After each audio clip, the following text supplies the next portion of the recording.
Welcome to Love's Hidden Harmony, a thrilling Wild West romance set in the dusty heart of a boomtown. Step into a saloon where amber lights flicker and secrets simmer beneath the desert night. A dancer's grace hides a shadowed past as a new lawman's gaze promises both danger and redemption. Join us as the swinging doors creak open, revealing a tale of love and peril in Silverton. Chapter 1. Shadows in the Lamplight. The Silver Nugget Saloon breathed like a living thing, its lungs filled with smoke, whiskey fumes, and the raucous laughter of men drunk on cheap liquor and fleeting fortune. Lamplight, yellow and thick as honey, spilled across the worn floorboards, catching the scarred surfaces of tables sticky with spilled drinks and the glint of hopeful eyes fixed on the small, raised stage. Outside, Silverton clawed its existence from the unforgiving Colorado mountains, a raw boomtown teeming with miners, merchants, drifters, and dreams both bright and dangerously brittle. But inside the Nugget, the world narrowed to the hazy glow, the thrum of the piano, and the woman who held the room captive. Lily moved through the light like a moth drawn to a flame, yet she was the fire itself.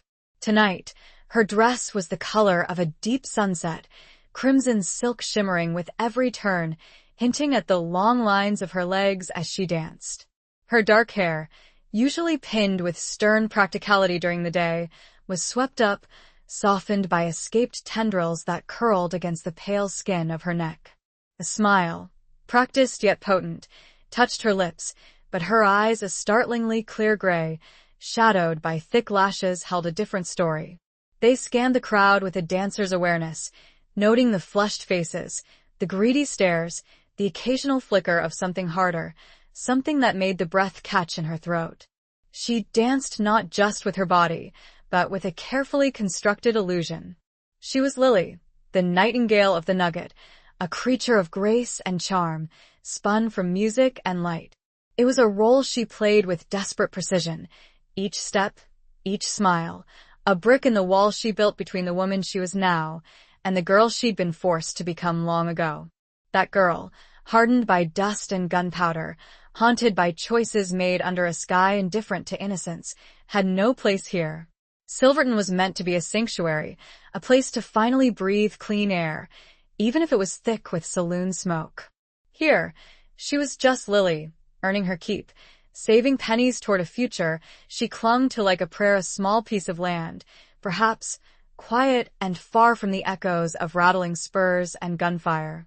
The piano melody swelled, a familiar, melancholic tune that always seemed to tug at something deep within her. She let the music carry her, her movements fluid, telling a story of longing, of fleeting joy shadowed by an unnamed sorrow. It resonated with the rough men watching. They saw their own hard lives mirrored in the bittersweet grace of her dance.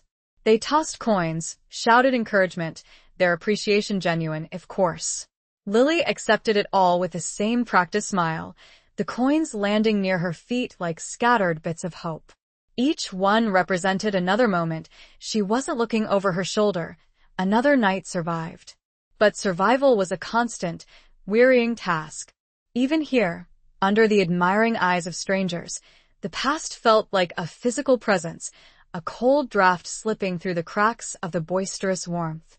Sometimes, a face in the crowd would bear a passing resemblance to someone she once knew, someone from that other life, and ice would trace its way down her spine.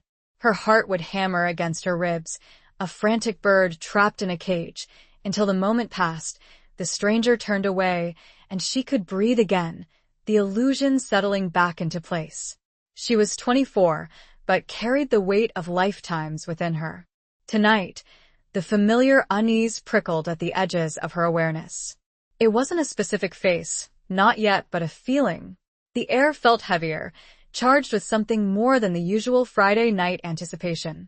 Or perhaps it was just her own nerves, stretched thin after months of vigilance.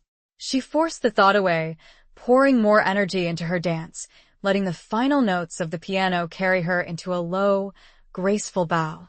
Applause erupted, a wave of sound washing over her. She collected the scattered coins, her fingers brushing the rough wood of the stage, the gesture grounding her. As she rose, straightening her crimson dress, her gaze swept the room one last time before descending the short steps. And then she saw him. He wasn't one of the usual patrons.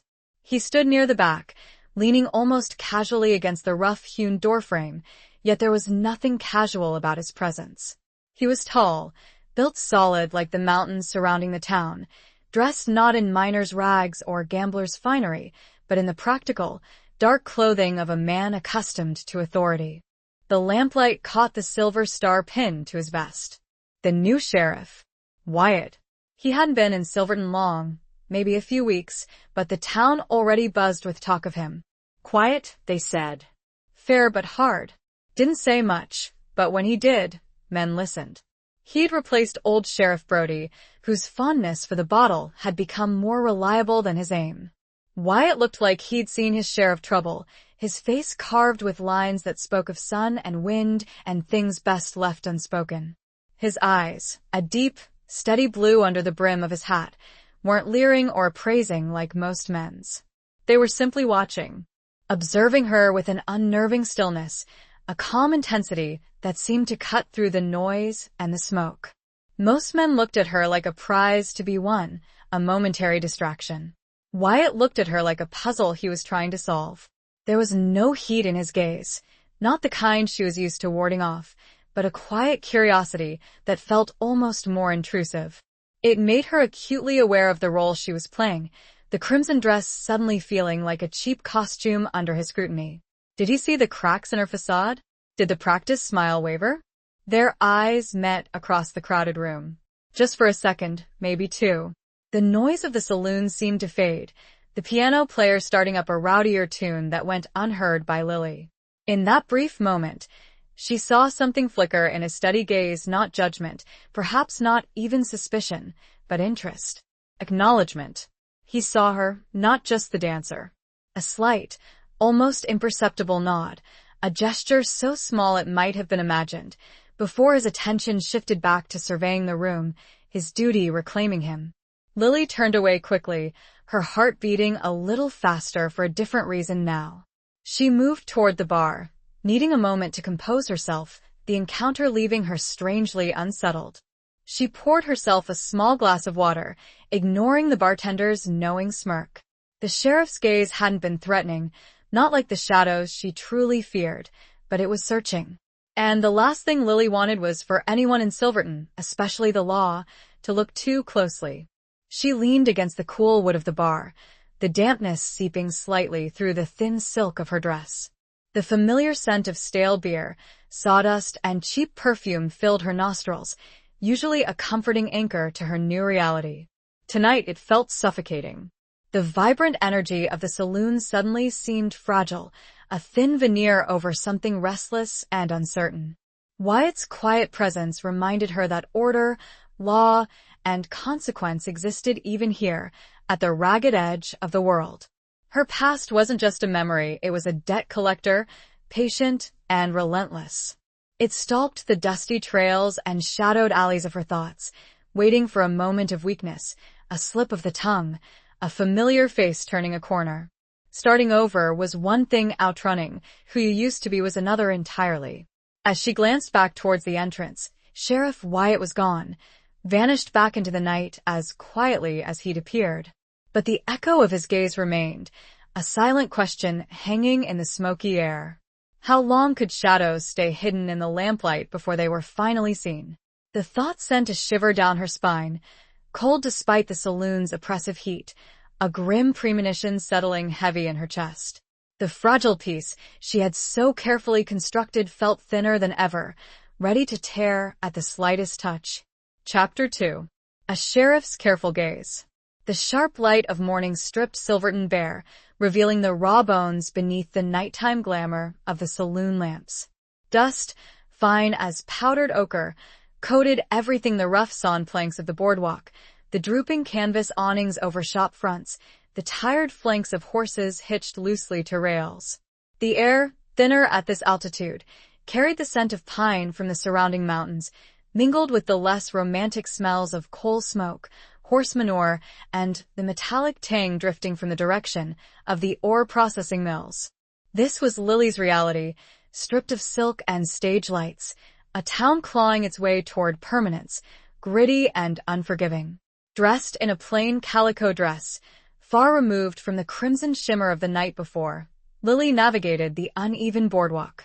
Her hair was pulled back severely, tucked under a practical bonnet that did little to soften the determined set of her jaw. She carried a woven basket, heading towards Miller's Mercantile for supplies: flour, coffee, maybe a small indulgence of horehound candy if the tips from the previous night allowed. This daylight version of herself felt more real, yet also more vulnerable. Here, there was no stage, no music, no illusion to hide behind. She was just another woman trying to make her way, her anonymity her most precious possession. She kept her eyes downcast mostly, acknowledging acquaintances with a brief nod, her smile polite but distant. The town was small enough that faces became familiar quickly, but Lily cultivated a reserve that discouraged casual conversation. Friendliness was a luxury she couldn't afford. Connections were ties, and ties could become snares. Still, she couldn't help but absorb the sounds and sights: the clang of the blacksmith's hammer, the rumble of a heavy or wagon navigating the rutted street, two women haggling over the price of eggs, their voices sharp in the clear air. It was the pulse of ordinary life, something she yearned for with an ache that settled deep in her bones. As she neared the Mercantile, its windows displaying everything from pickaxes to bolts of fabric, the door swung open, and a figure stepped out, blocking her path momentarily. Lily looked up, her breath catching almost imperceptibly. Sheriff Wyatt. He seemed larger in the daylight, his presence just as solid and quiet as it had been in the saloon shadows. He held a small paper-wrapped parcel in one hand. His eyes, that unnerving shade of steady blue, found hers immediately. Close up, she could see the fine lines etched around them, the faint scar that nicked his left eyebrow, details lost in the dimness of the nugget. He wore the badge pinned to his sturdy vest, a simple piece of silver that seemed to carry the weight of the entire town's fragile order. He touched the brim of his hat, a gesture of polite acknowledgement. "Mornin', miss?" He hesitated, clearly not knowing her name beyond the persona. "Lily," she supplied, her voice softer than the practiced tones she used on stage. She clutched her basket tighter, resisting the urge to step back. "Good morning, Sheriff." "Wyatt," he corrected gently, his gaze unwavering. It wasn't hostile, wasn't even suspicious, just appraising. Like he was taking her measure, separating the woman standing before him from the dancer he'd watched the night before. Didn't expect to see the nightingale out, and about so early. There was no mockery in his tone, simply observation. Still, the mention of her saloon name made her skin prickle. "Even nightingales need flour, Sheriff," she replied, managing a small, tight smile. She tried to keep her tone light, ordinary. He nodded slowly, his eyes scanning her face. "Silverton seems to agree with you. You handle yourself well at the Nugget." Was that a compliment or a probe? Lily couldn't tell. "It pays the bills," she said, opting for neutrality. "A woman finds work where she can." "That she does," Wyatt agreed, his expression unreadable. "It's not an easy town. For anyone." There was a resonance in his voice then, a hint of shared understanding that surprised her. He looked past her for a moment, his gaze sweeping the busy street, taking in the raw energy, the underlying tension that always simmered just below the surface of a boomtown. "Takes a certain kind of strength to make a life here." He looked back at her, and for a fleeting second, Lily felt exposed, as if he could see the carefully hoarded strength she relied on, the kind born not of resilience, but of desperation and secrets. She lowered her gaze, focusing on the worn leather of his gun belt, the heavy Colt Peacemaker resting in its holster. It was a stark reminder of his role, of the danger inherent in even this simple conversation. He represented the law, the very thing she had spent years evading. "We all do what we must, Sheriff," she murmured, stepping slightly to the side, indicating her desire to pass. He didn't move immediately. "Just Wyatt," he reminded her quietly. He shifted the small parcel in his hand. "If you ever find yourself needing anything, Or, if you see trouble that needs attending to, my door is always open. It was a standard offer from a lawman, yet delivered with that same quiet intensity. It felt personal. Was he warning her? Offering protection? Or simply doing his job? The ambiguity was unnerving. Lily forced herself to meet his eyes again. "Thank you, Sheriff. I appreciate that." She kept the sheriff in her voice, a subtle reinforcement of the distance she needed to maintain. He finally stepped aside, holding the door to the mercantile open for her. "Ma'am," he said, the single word formal again, the brief flicker of connection, if it had ever been there, extinguished. Lily slipped past him into the dimly lit store, the scent of coffee beans, cured leather, and oiled canvas enveloping her.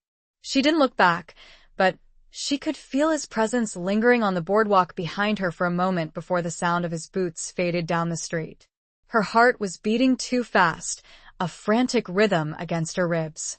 He hadn't accused her of anything, hadn't asked probing questions, yet the encounter left her deeply unsettled. She moved through the aisles of the store, her mind racing. Wyatt wasn't like the other men in town. He saw too much. His quietness wasn't emptiness, it was observation.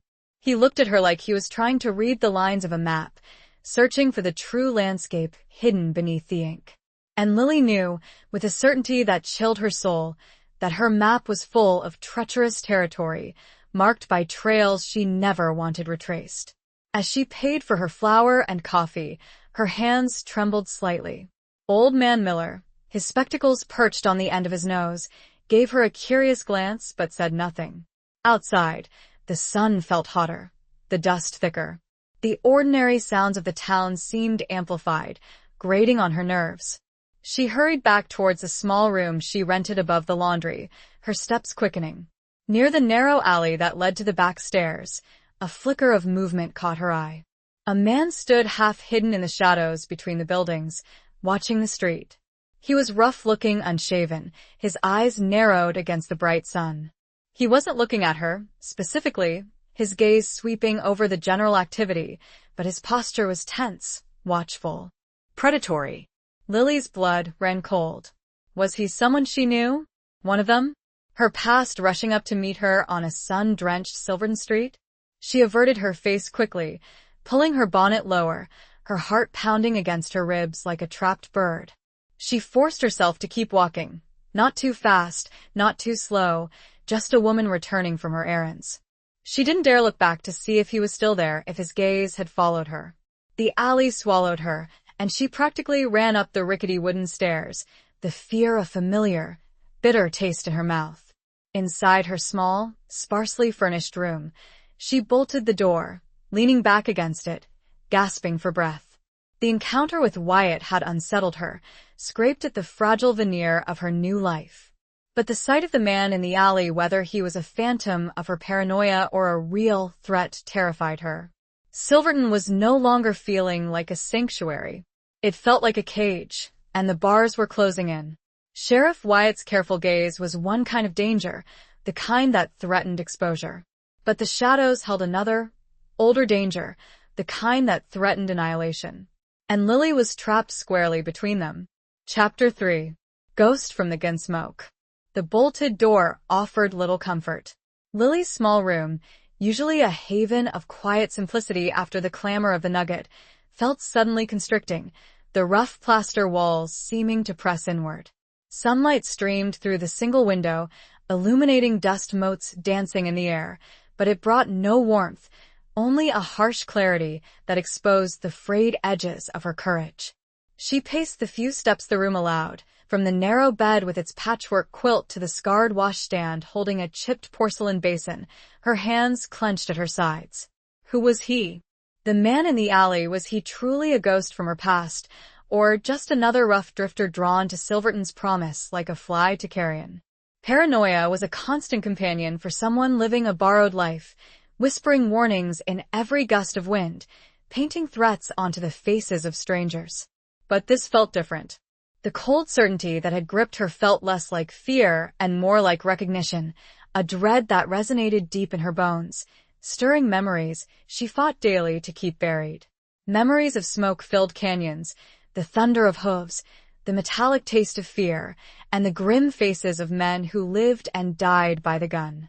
Men like him? She forced herself to stillness, taking slow, deliberate breaths. Panic was a luxury she couldn't afford. She had survived worse than shadows in alleys. She had clawed her way out of a life that should have consumed her, trading desperation for a fragile semblance of peace. She wouldn't let phantoms unravel it now. She had work tonight. She had to go back to the nugget, back to the lights, the music, the illusion. She had to be Lily, the nightingale, even if her throat felt tight with unshed screams. Preparing for the evening shift was usually a ritual, a slow transformation from the plain woman of the daylight hours into the creature of the stage. Tonight, each step felt leaden. Washing her face, the cold water did little to soothe the flush of anxiety on her cheeks. Pinning up her hair, her fingers fumbled, catching strands, tugging painfully. Choosing a dress a deep sapphire blue this time, hoping the cool color might lend her an outward calm she didn't feel felt like choosing armor. Each button fastened, each ribbon tied, was an act of defiance against the fear churning within her. As dusk began to bleed purple and orange across the rugged peaks surrounding Silverton, Lily knew she could delay no longer. The walk to the saloon, usually short and unremarkable, stretched before her like a gauntlet. She opened her door, the creak echoing unnaturally loud in the sudden silence of the hallway. She listened intently, straining to hear anything beyond the distant sounds of the town settling into its evening rhythm, a dog barking, the faint chime of the essay office bell, laughter spilling from a nearby boarding house. Nothing. Taking a deep breath, she descended the rickety back stairs, her worn boots making soft thuds on the wood. The alley where she'd seen the man was bathed in the deepening twilight, long shadows stretching like grasping fingers. Empty. Relief warred with suspicion. Had she imagined him? Had fear simply conjured a face from the gloom?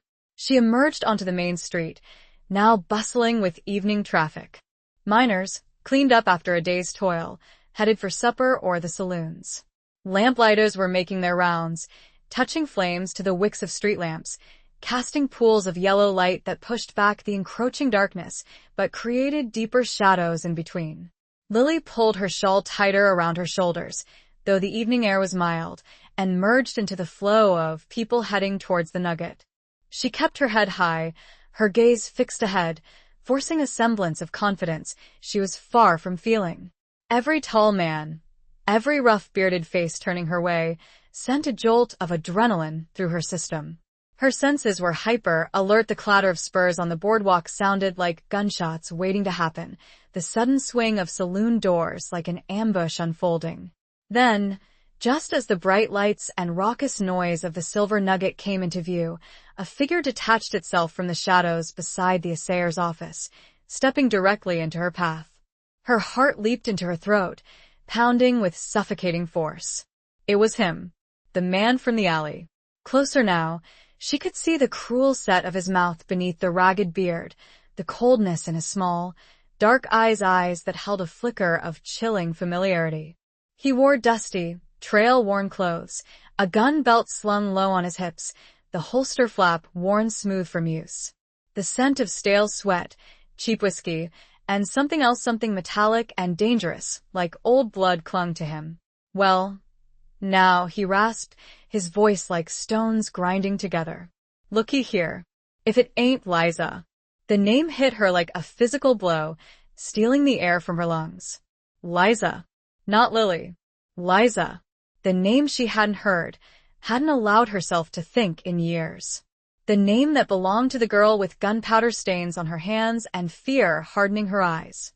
She froze, unable to speak, unable to move.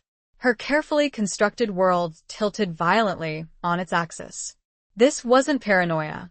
This was real. The past had found her. He smirked, a humorless twisting of his lips that didn't reach his dead eyes. Didn't think you'd recognize old Jedediah, did ya? Jed Stone. The name confirmed her deepest fear. Jed Stone, one of Cutler's most ruthless dogs, a man known for his quick temper and quicker trigger finger. A man she'd last seen riding away from the wreckage of their final, disastrous job, leaving smoke and betrayal in his wake. "What would he want, Jed?" Lily finally managed, her voice barely a whisper, tight with dread. She glanced around desperately. The street was busy, but no one seemed to be paying them any attention. They were just another man and woman talking in the twilight. Jed leaned closer, invading her space, his foul breath washing over her. "What do I want?" He chuckled, a low, grating sound. "Cutler ain't happy, Liza. Not happy at all. Seems someone took something that didn't belong to M when they rode out. Something valuable." Lily's blood ran cold. The money. The share she'd taken, believing it was owed, believing they wouldn't follow, wouldn't care enough to hunt her down after everything fell apart. She'd used it to get here, to build this fragile new beginning. "I don't know what you're talking about," she lied, trying to inject strength into her voice, but it trembled. Jed's eyes narrowed into slits. "Don't play dumb with me, girl. Cutler wants his due, and he sent me to collect. With interest." He let the threat hang in the air, heavy and suffocating. "Silverton's a nice little place you got here. Shame if something unfortunate happened. Like maybe the new Sheriff Findon out the Nightingale ain't quite the songbird she pretends to be." Terror, stark and paralyzing, gripped her. He knew about Wyatt. He knew her position here was precarious. He held the power to shatter everything. "You wouldn't," she whispered, horrified. "Wouldn't I?" Jed's smile widened, predatory and cruel. "Cutler wants his money. Or he wants you. Either way, I get paid." He straightened up, taking a deliberate step back. "Think on it, Liza. I ain't going nowhere. I'll be watchin'." He cast a pointed look towards the entrance of the Silver Nugget, where the piano music was just starting up, a jaunty tune that sounded hideously out of place. "Enjoy your evening. Sing pretty." He turned and melted back into the shadows as abruptly as he had appeared, leaving Lily standing frozen on the boardwalk, the echo of his voice, the ghost of his name for her, reverberating in the sudden silence. The sounds of Silverton rushed back in the laughter, the music, the clatter, but they felt distant, unreal. Her carefully built wall hadn't just been cracked, it had been breached. She looked towards the saloon doors, the warm light spilling out onto the street. Inside waited the noise, the crowds, the pretense. Inside, maybe, Sheriff Wyatt was already there, his careful gaze sweeping the room. How could she possibly walk in there now? How could she smile, dance, pretend that her world hadn't just crumbled around her feet? Jed Stone was here, a ghost from the gun smoke, breathing down her neck. And he wasn't just threatening her future, he was threatening to drag her back into the hell she thought she'd escaped. The music from the nugget swelled, beckoning her towards the light, but all Lily could feel was the encroaching darkness, cold and absolute. She took a shaky breath, squared her shoulders with an effort that cost her dearly, and forced her feet to move. The nightingale had to sing, even if her heart was breaking. The show had to go on, even with a ghost waiting in the wings. Chapter 4. Beneath a Fragile Moon. Pushing through the swinging doors of the Silver Nugget felt like stepping from the chill of the gallows into the heat of the fire. The familiar wave of noise, smoke, and sweat washed over Lily, but tonight it offered no comforting anonymity. Instead, every raucous laugh seemed mocking, every shadowed corner a potential hiding place for Jed Stone, every pair of eyes a judgment waiting to happen. The piano player, a portly man named Gus whose fingers usually coaxed magic from the battered keys, was pounding out a lively reel, but the music grated on Lily's raw nerves, sounding frantic and discordant. She forced a smile onto her lips, the gesture feeling stiff and unnatural, like a mask carved from wood. Her sapphire dress, meant to project calm confidence, felt thin and inadequate against the icy fear gripping her insides. She nodded briefly to Sal, the burly bartender who usually offered a gruff but friendly greeting, but his customary wink seemed predatory tonight, his gaze lingering a fraction too long. Was it her imagination, or did suspicion already cloud the air around her? Jed's threat echoed in her mind. Shame if something unfortunate happened. Like maybe the new Sheriff Findon.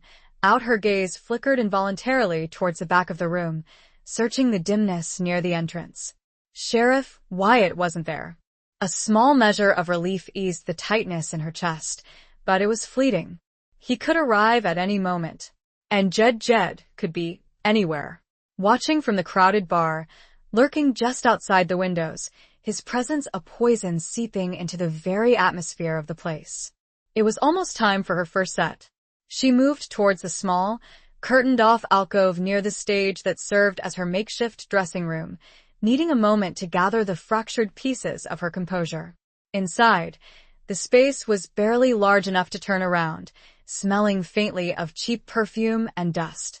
A small, cracked mirror hung on the wall. Lily stared at her reflection, barely recognizing the wide-eyed, pale woman staring back. The practiced confidence, the alluring charm of the nightingale, where was it? All she saw was Liza, the hunted girl, peering out from behind Lily's carefully constructed facade. She pressed her cold hands to her flushed cheeks, taking deep, shuddering breaths. You survived Cutler's crew. You survived the ride out. You survived starting over with nothing. You can survive this. The mantra felt hollow, worn thin by the reality of Jed Stone's presence. He wasn't just a memory anymore, he was flesh and blood, standing on Silverton soil, holding her fragile life in his dirty hands.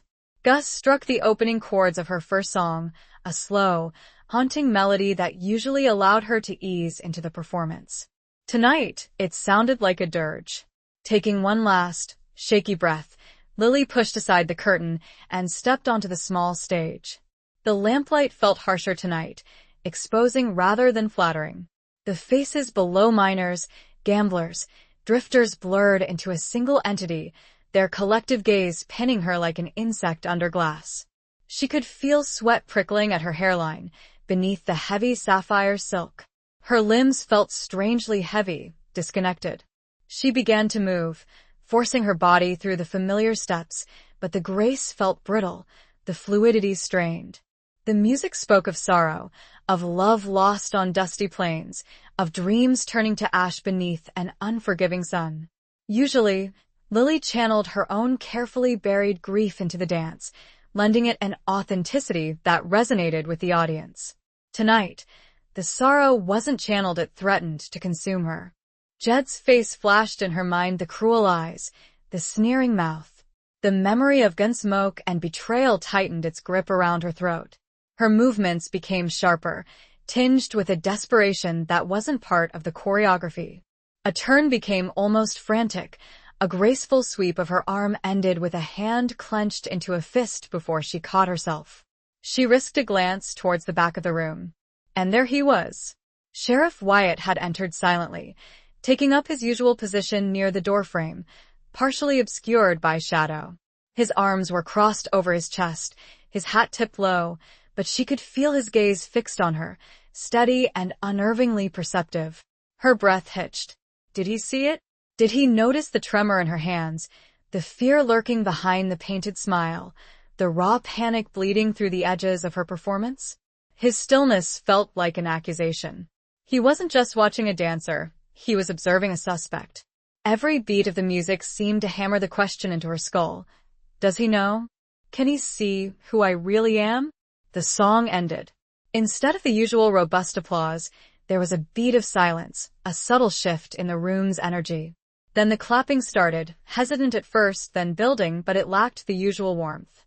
Lily forced herself through a bow, her cheeks burning, keenly aware that something had been off, something dissonant in her performance. As she straightened, her eyes met Wyatt's across the smoky room. He didn't nod this time. His expression was unreadable, hidden by the shadow of his hat brim, but his stillness radiated a focused intensity. He knew something was wrong. He might not know what, but he saw the cracks. The knowledge sent a fresh wave of panic through her. Jed's threat wasn't just about exposure, it was about turning the one man who represented order and potential safety against her. She fled the stage, seeking refuge again in the tiny alcove. Her heart hammered against her ribs, loud in the sudden quiet. She leaned against the rough wall, fighting for breath. She had 2 more sets to get through. How could she possibly face that crowd again, knowing Wyatt was watching, dissecting her every move, while Jed lurked somewhere nearby, a predator waiting to strike? Her second set was marginally better, fueled by sheer, desperate will. She forced herself to smile, to move with practiced ease, burying the terror deep inside. She avoided looking towards the back of the room, focusing instead on the dusty beams overhead, the flickering lamps, anything but Wyatt's penetrating gaze. She needed to be Lily, the flawless performer, even if it felt like dancing on shattered glass. Between sets, she stayed hidden, refusing offers of watered-down whiskey from patrons, ignoring Sal's questioning glances. The air in the saloon felt thick with unspoken tension. Was Jed still here? Had he approached Wyatt?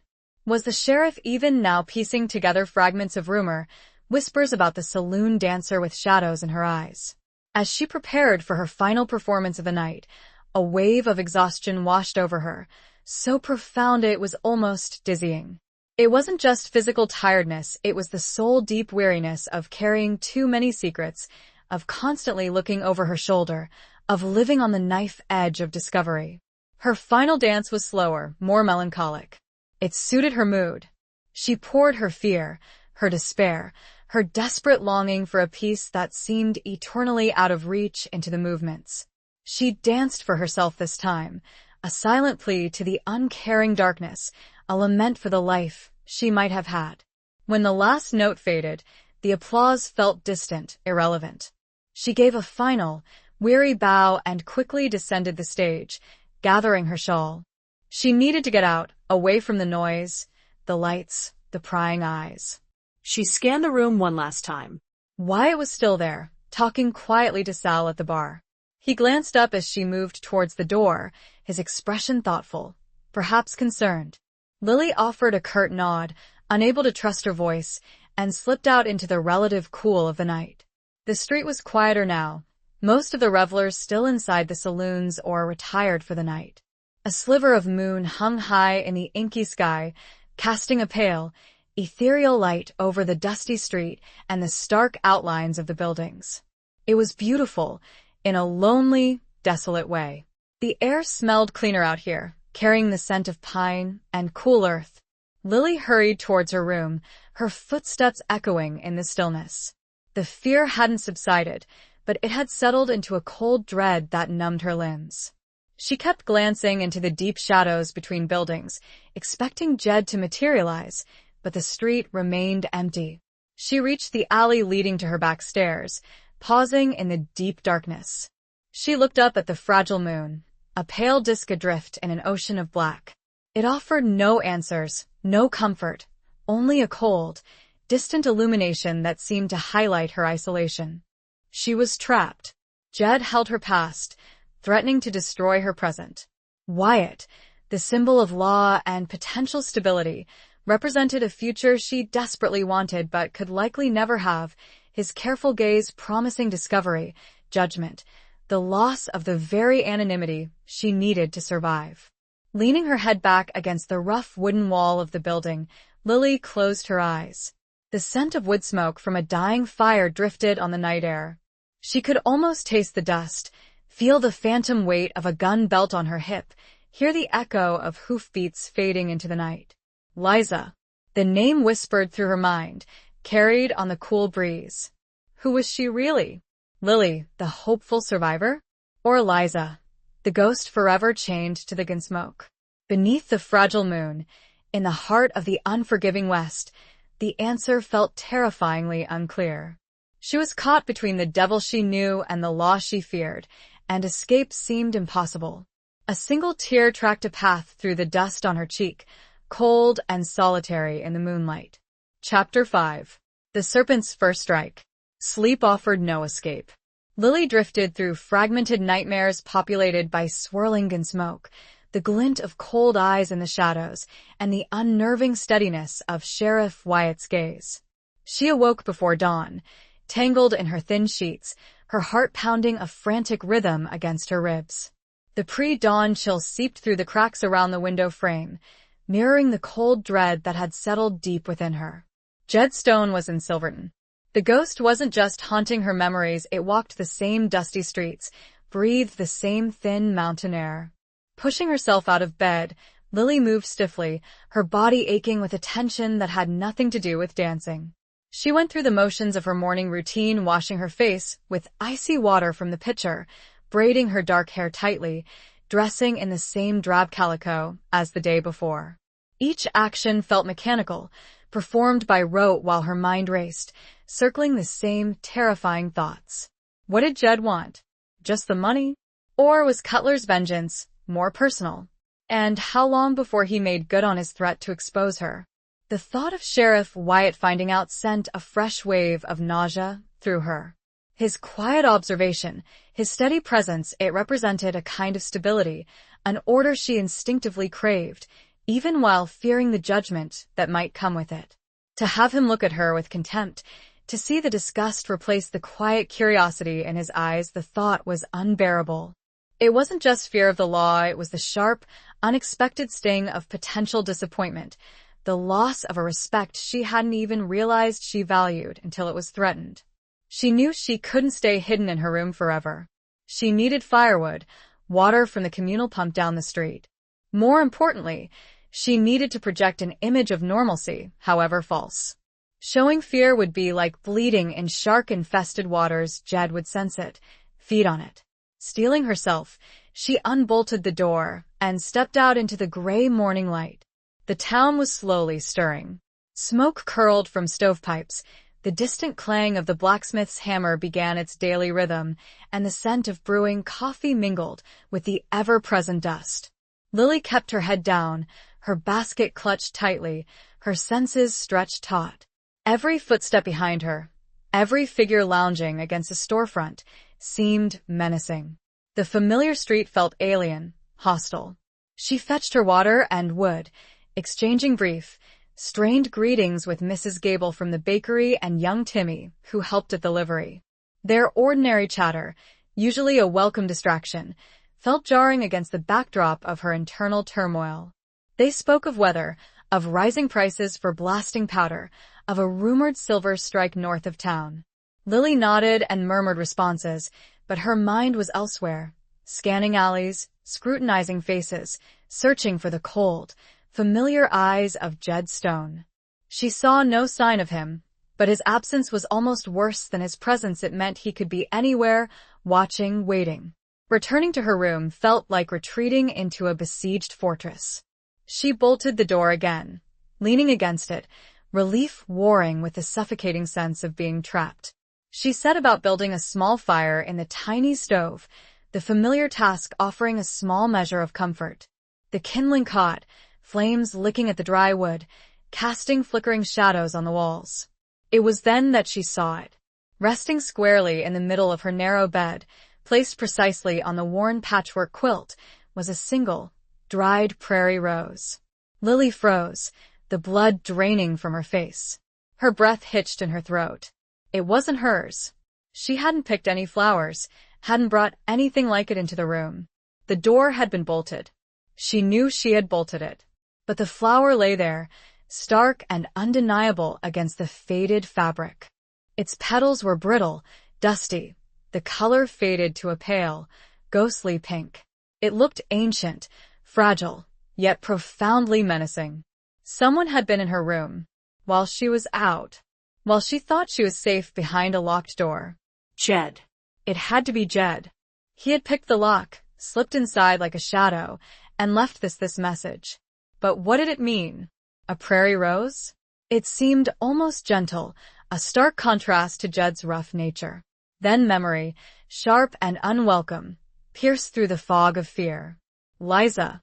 When she was barely 16, running with Cutler's gang, still clinging to fragments of a girlhood she barely remembered, there had been a brief, terrifying ride through open country. They were being hunted, riding hard for days.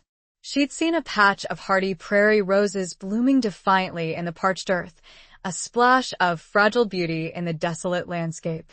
Overwhelmed by exhaustion and fear, she had foolishly paused, dismounted, and picked one, tucking it into the buttonhole of her worn shirt.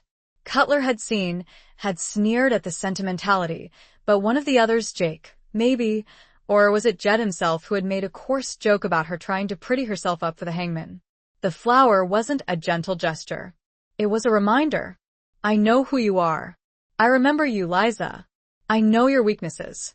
It was a violation, a deliberate act to show her how easily he could reach her, how little her locked doors and her new name mattered. He could touch her life, her sanctuary, whenever he pleased. A wave of icy terror washed over her, so intense her knees buckled. She sank onto the rough wooden floor, her back against the wall, staring at the flower on the bed. It seemed to pulse with malevolence in the flickering firelight. The room, her small haven, felt contaminated, unsafe. He had stood here, looked at her meager possessions, breathed this air. The intimacy of the intrusion was horrifying. Her carefully constructed composure shattered. Tears, hot and stinging, welled in her eyes, blurring the image of the dried rose. They weren't tears of sadness, but of rage and sheer, paralyzing terror. He was playing with her, like a cat batting at a cornered mouse before the final kill. He enjoyed the fear. She could almost hear his grating chuckle echoing in the small room. What now? He had made his first move, a silent, symbolic strike that landed with devastating force. He wouldn't wait long for her response. He wanted the money. Did she even have enough? She had scrimped and saved every spare coin from the nugget, hoarding it away, dreaming of that small piece of land. But was it Cutler's price? And even if she gave it to him, would that be the end of it? Men like Jed and Cutler didn't operate on honor. Paying them might only show weakness, invite further demands, further torment.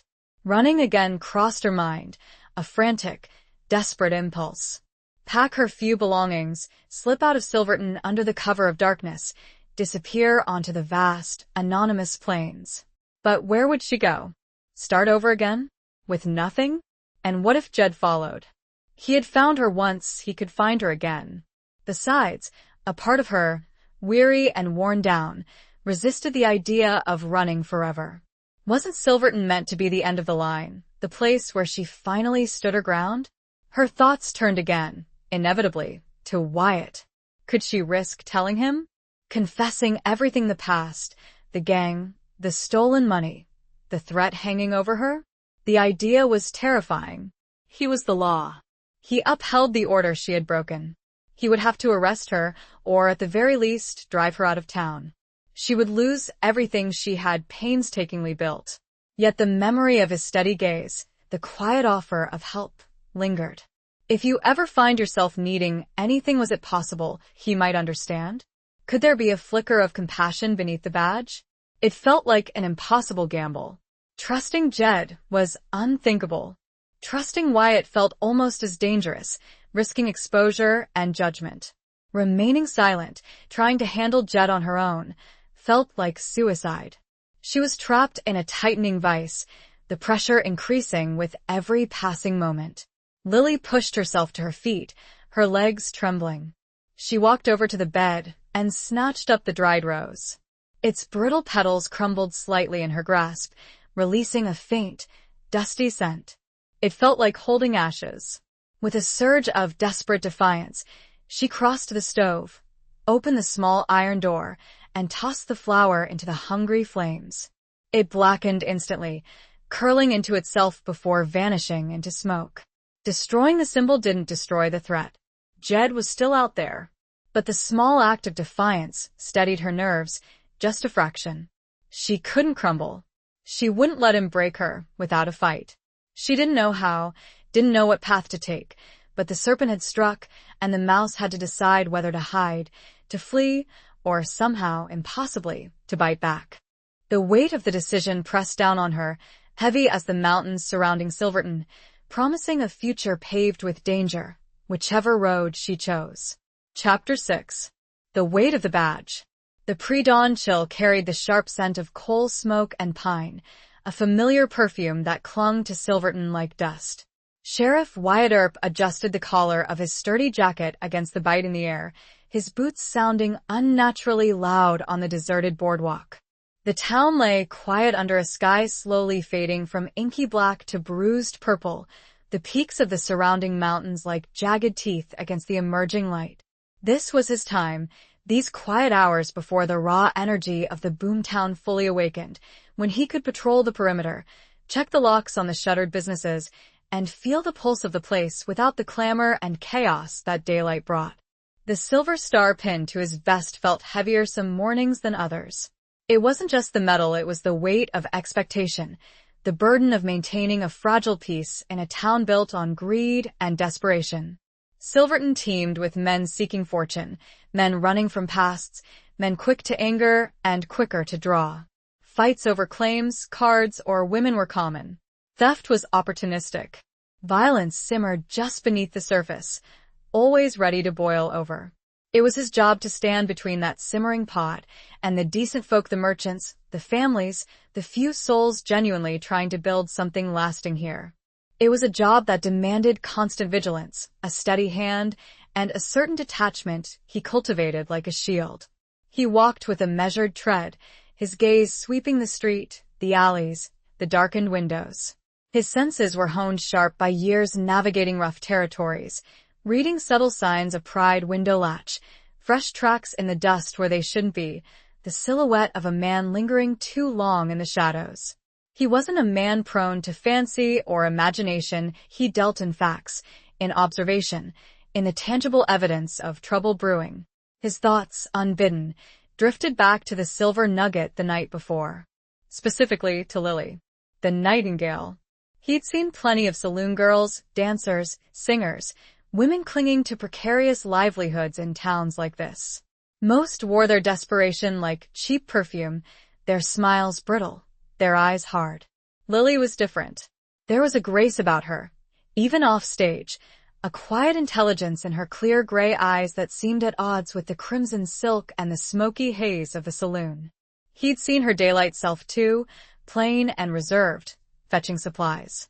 Two sides of a coin, carefully kept separate. But last night something had been wrong. He wasn't a man easily moved by performers, but her usual fluidity, the bittersweet melancholy that usually captivated the room, had been replaced by something else.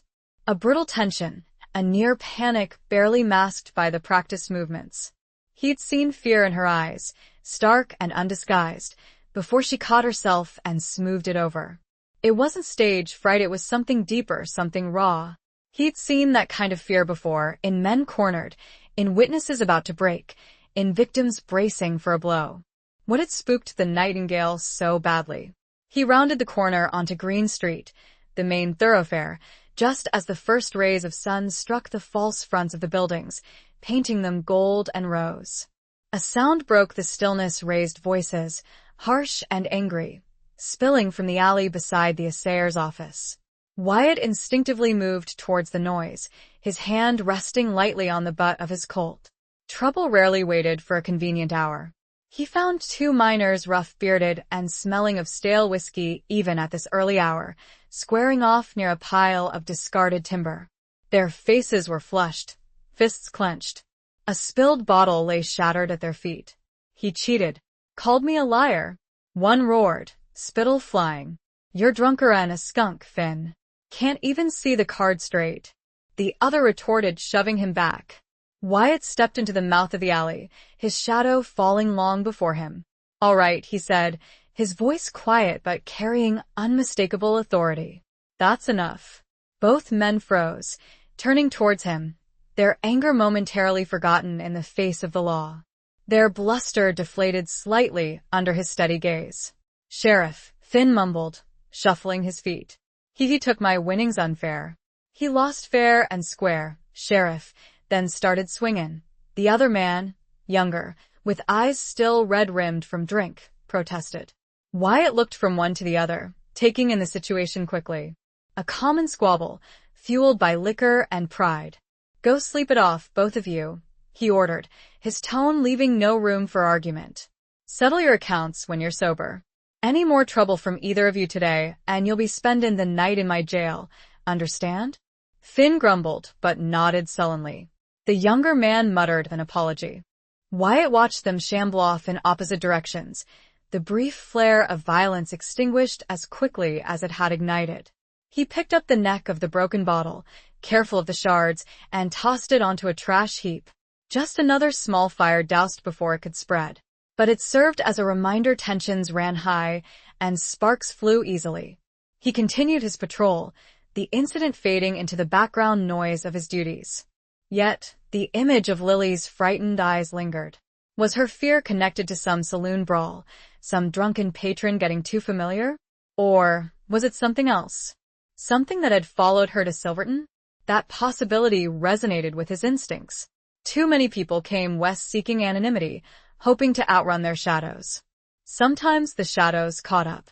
As the town fully awoke, the streets filling with wagons, horses, and people, Wyatt positioned himself near the entrance of the Wells Fargo office, observing a flow of activity.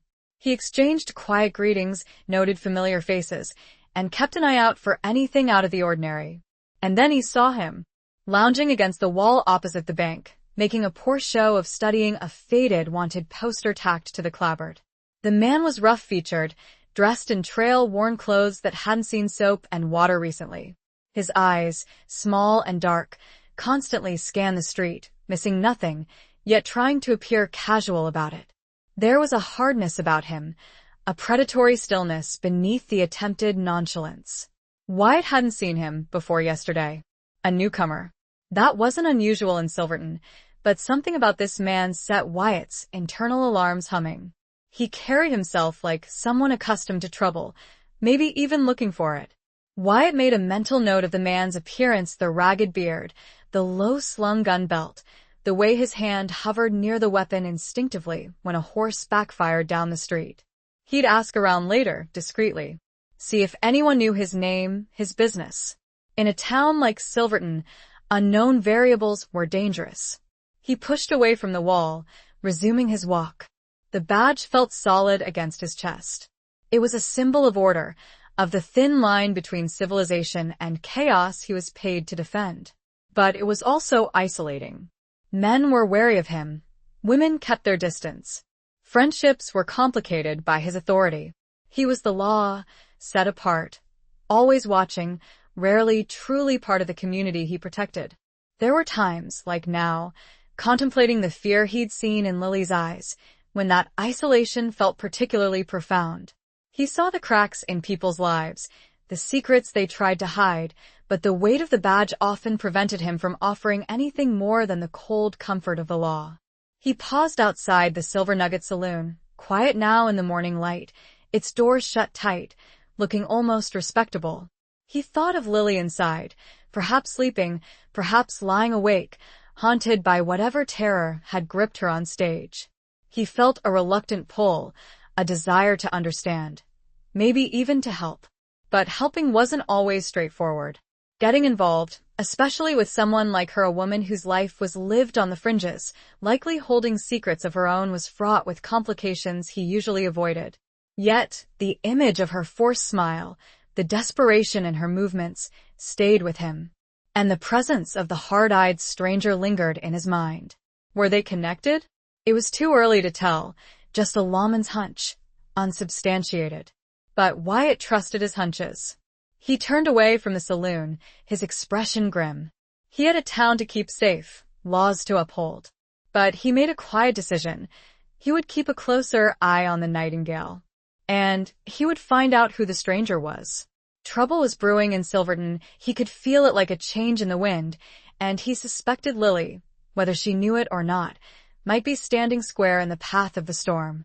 The weight of the badge settled heavier on his chest, a silent promise to uncover the truth, whatever the cost. Chapter 7. Scars Beneath the Satin. The ashes of the prairie rose offered no lasting solace. The violation lingered, a greasy film coating Lily's thoughts, making her small room feel tainted, exposed. Every creak of the floorboards in the hallway outside, every distant shout from the street below, sent a jolt of adrenaline through her system. Sleep remained elusive, offering only brief, troubled oblivion before depositing her back into the cold reality of her fear. Jed Stone was a sickness in the air, and she was breathing him in. Going about her day required an exhausting performance, a different kind of act than the one she put on at the Nugget. She had chores mending the tear in the hem of the sapphire dress from her hurried escape the other night, polishing the dusty hurricane lamps used backstage, helping Sal wipe down the sticky residue from the bar top before the evening rush began. Each task was usually a welcome anchor to the mundane, a reminder of the simple, honest life she was trying to build. Today, they were Herculean efforts. Her hands trembled as she threaded the needle, the simple act requiring intense concentration. She pricked her finger, a sharp sting, and watched a bead of crimson well up. Blood. The sight brought a dizzying flash of memory, not her own blood, but the dark splash against dusty rock, the coppery smell thick in the air after she squeezed her eyes shut, forcing the image away, sucking the small wound on her fingertip. The past was a hungry ghost, always clawing at the edges of the present. Jed's presence had ripped open old wounds, letting the phantoms swarm. Sal watched her from behind the bar, polishing glasses with a practiced rhythm. He was a man of few words, barrel-chested and world-weary, his face a roadmap of hard living. He'd seen countless women pass through the Nugget's doors, seeking refuge or ruin. He rarely pried, but his eyes, shrewd beneath bushy brows, missed little. "You're jumpy and a frog on a hot skillet this mornin', Lily," he observed, his voice a low rumble. "Everything all right?" Lily forced a smile, hoping it reached her eyes. "Just tired, Sal." Didn't sleep well. It was the truth, but dangerously incomplete. Sal grunted, holding a glass up to the light filtering through the grimy window. "This town'll do that to ya. Too much noise. Too many shadows." He paused, his gaze sharp. "Heard tell there's a new face stickin' around. Rough sort. Name of Stone."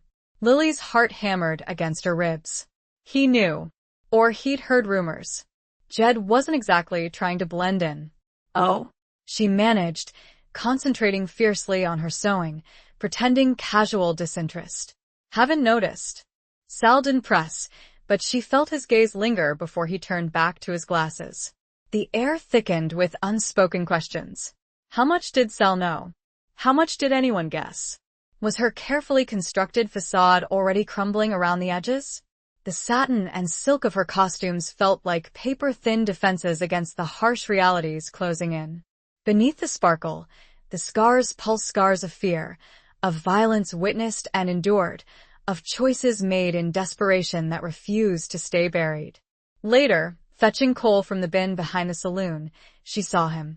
Jed. He was leaning against the opposite wall of the narrow alley, whittling a piece of wood with a long, sharp knife, shavings falling around his worn boots. He didn't look up immediately, pretending absorption in his task, but she felt his awareness of her like a physical touch. He knew she was there. He wanted her to see him, to feel his omnipresent threat. She froze for only a second, the coal scuttle heavy in her hand. Then, forcing her legs to move, she walked stiffly towards the bin, her back to him. Every nerve screamed awareness of his presence, just feet away. She could hear the soft scrape of his knife against the wood, a quiet, menacing sound.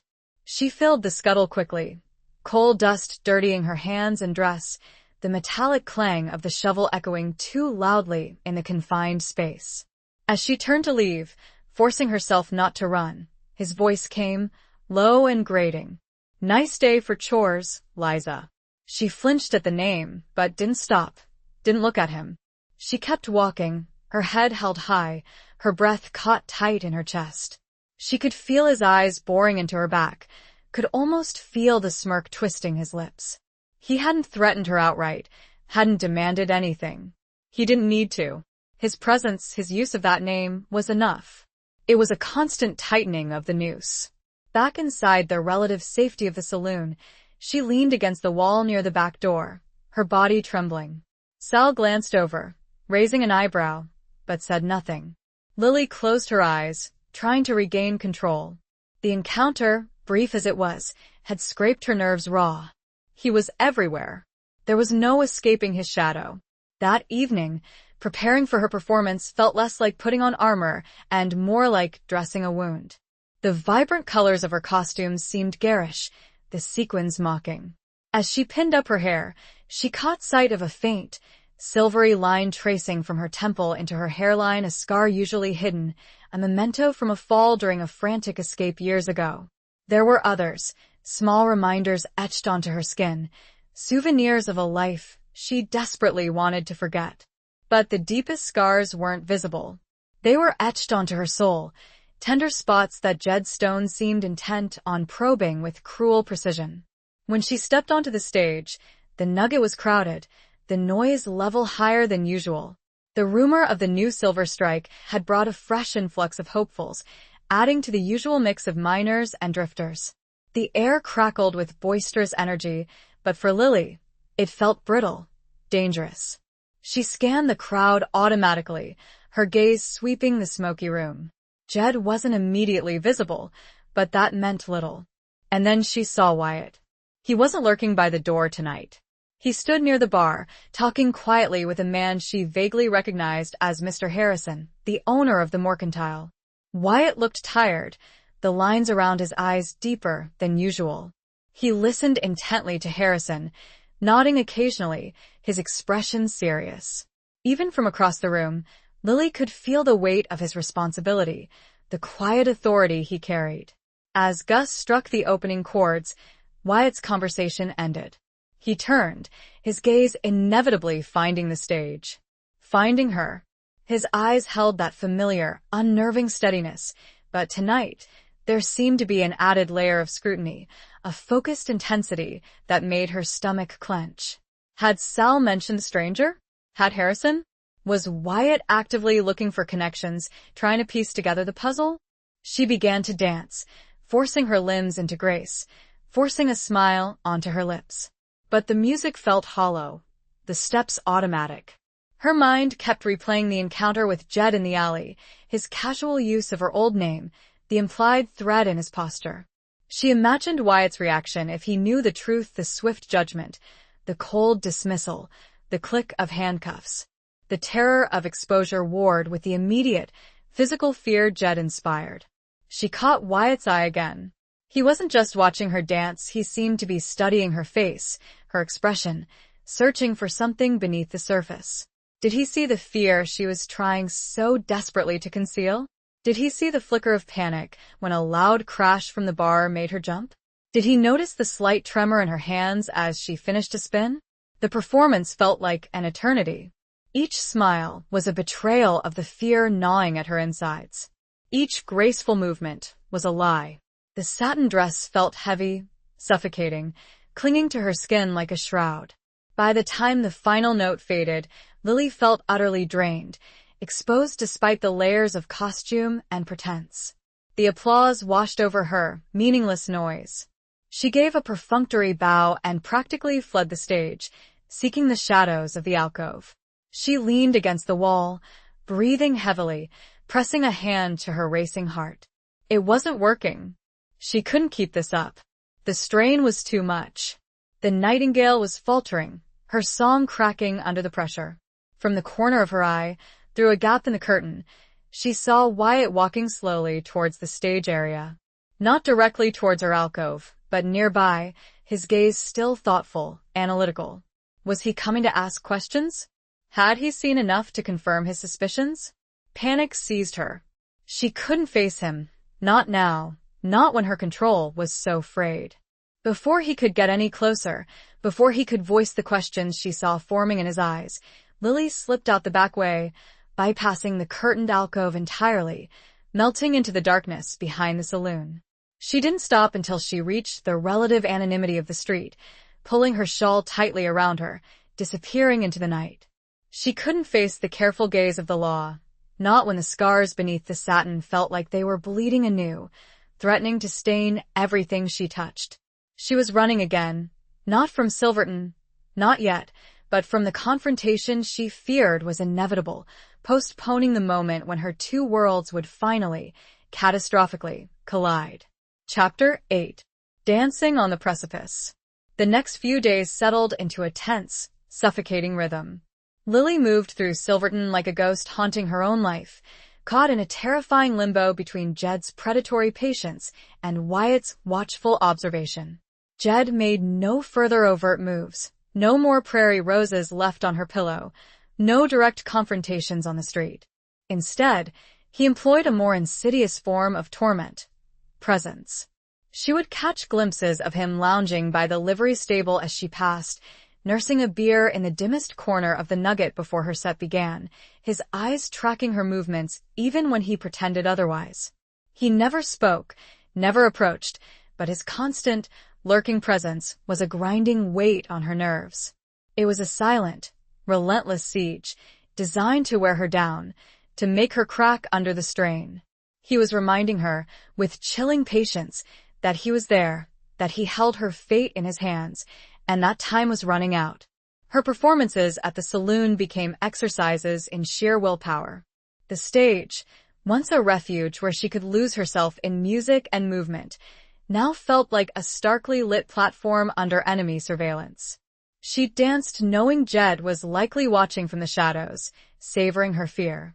She danced knowing Wyatt was also watching, his quiet intensity trying to peel back the layers of her performance, searching for the truth she desperately concealed.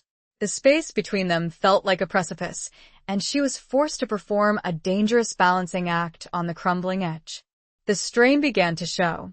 Her smiles felt brittle, threatening to shatter. Her movements, though still technically graceful, lacked their former fluidity, replaced by a subtle rigidity, the tension in her shoulders betraying the fear she tried to hide. There were moments when her gaze would falter, darting nervously towards the shadows, or when a sudden noise would make her jump, breaking the fragile illusion. The audience, sensing the shift, grew quieter, their usual boisterous appreciation replaced by a puzzled curiosity. The nightingale's song seemed strained, her wings clipped. Wyatt noticed. Lily could feel it in the increased frequency of his presence at the nugget, in the way his gaze lingered, no longer just observational, but tinged with a growing concern, perhaps even suspicion. He didn't approach her directly after her sets anymore, perhaps sensing her skittishness, but she often saw him talking quietly with Sal, their glances occasionally flickering towards her. Were they discussing her? Sharing theories about the change in her demeanor, about the rough-looking stranger who seemed to orbit her like a vulture? One afternoon, seeking a brief respite from the suffocating tension, Lily walked out of town, following a narrow track that led towards the foothills. The air was cleaner here, the silence broken only by the sigh of the wind through the pines and the distant cry of a hawk circling overhead. She needed space, needed a moment where she didn't feel watched, judged, hunted. She climbed a low rise, sinking onto a sun-warmed boulder overlooking the sprawling, raw gash of Silverton below. From this distance, the town looked almost peaceful, the noise and chaos muted. But she knew the currents of danger running beneath the surface.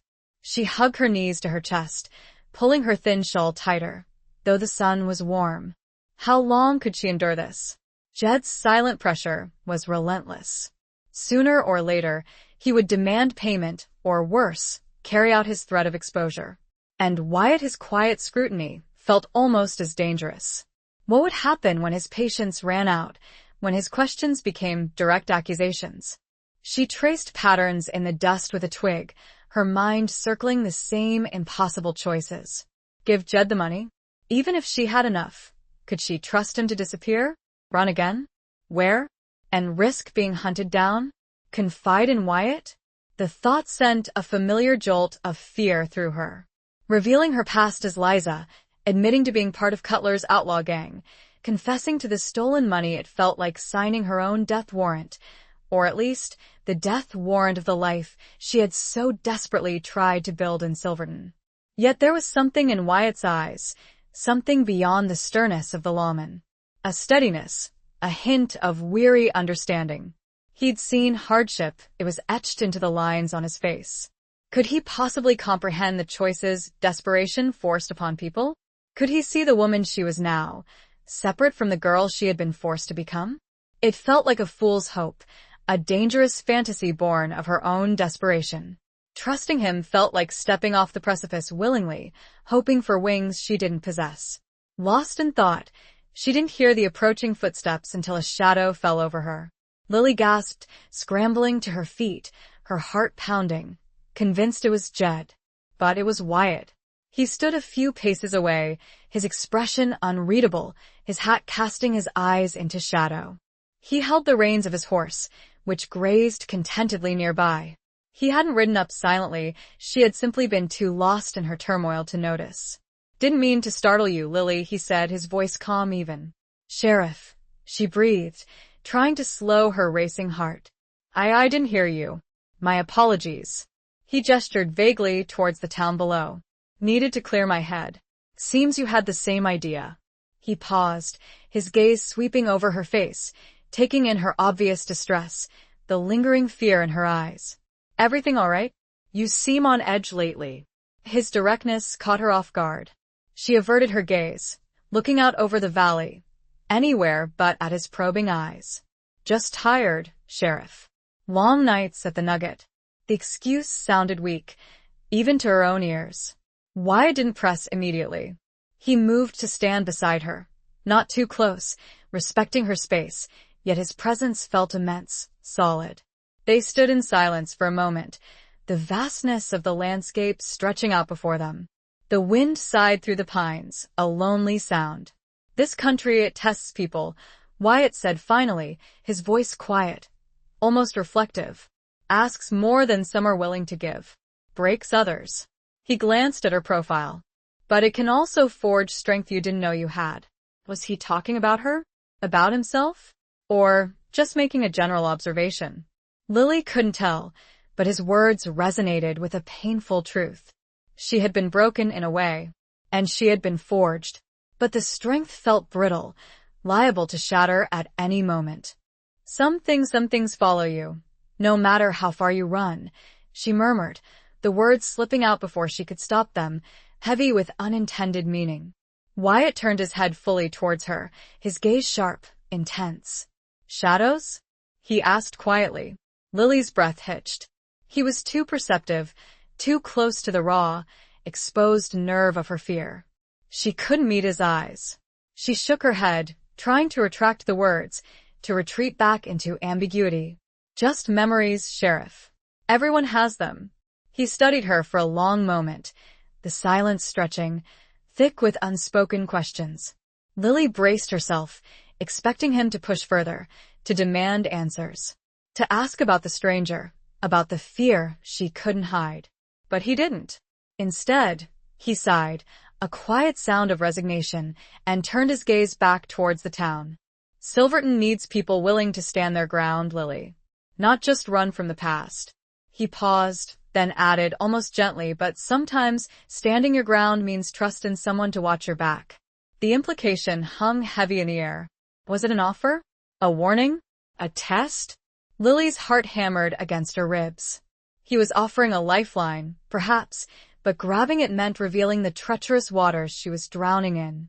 It meant trusting him with the truth that could destroy her. Could she take that leap? Could she risk everything on the hope that the man behind the badge might see beyond the outlaw? "I appreciate the thought, Sheriff," she stammered, clutching her shawl tighter. "But I can handle my own affairs." The words sounded false, defiant but hollow. Wyatt looked at her one last time, his expression a mixture of concern and frustration.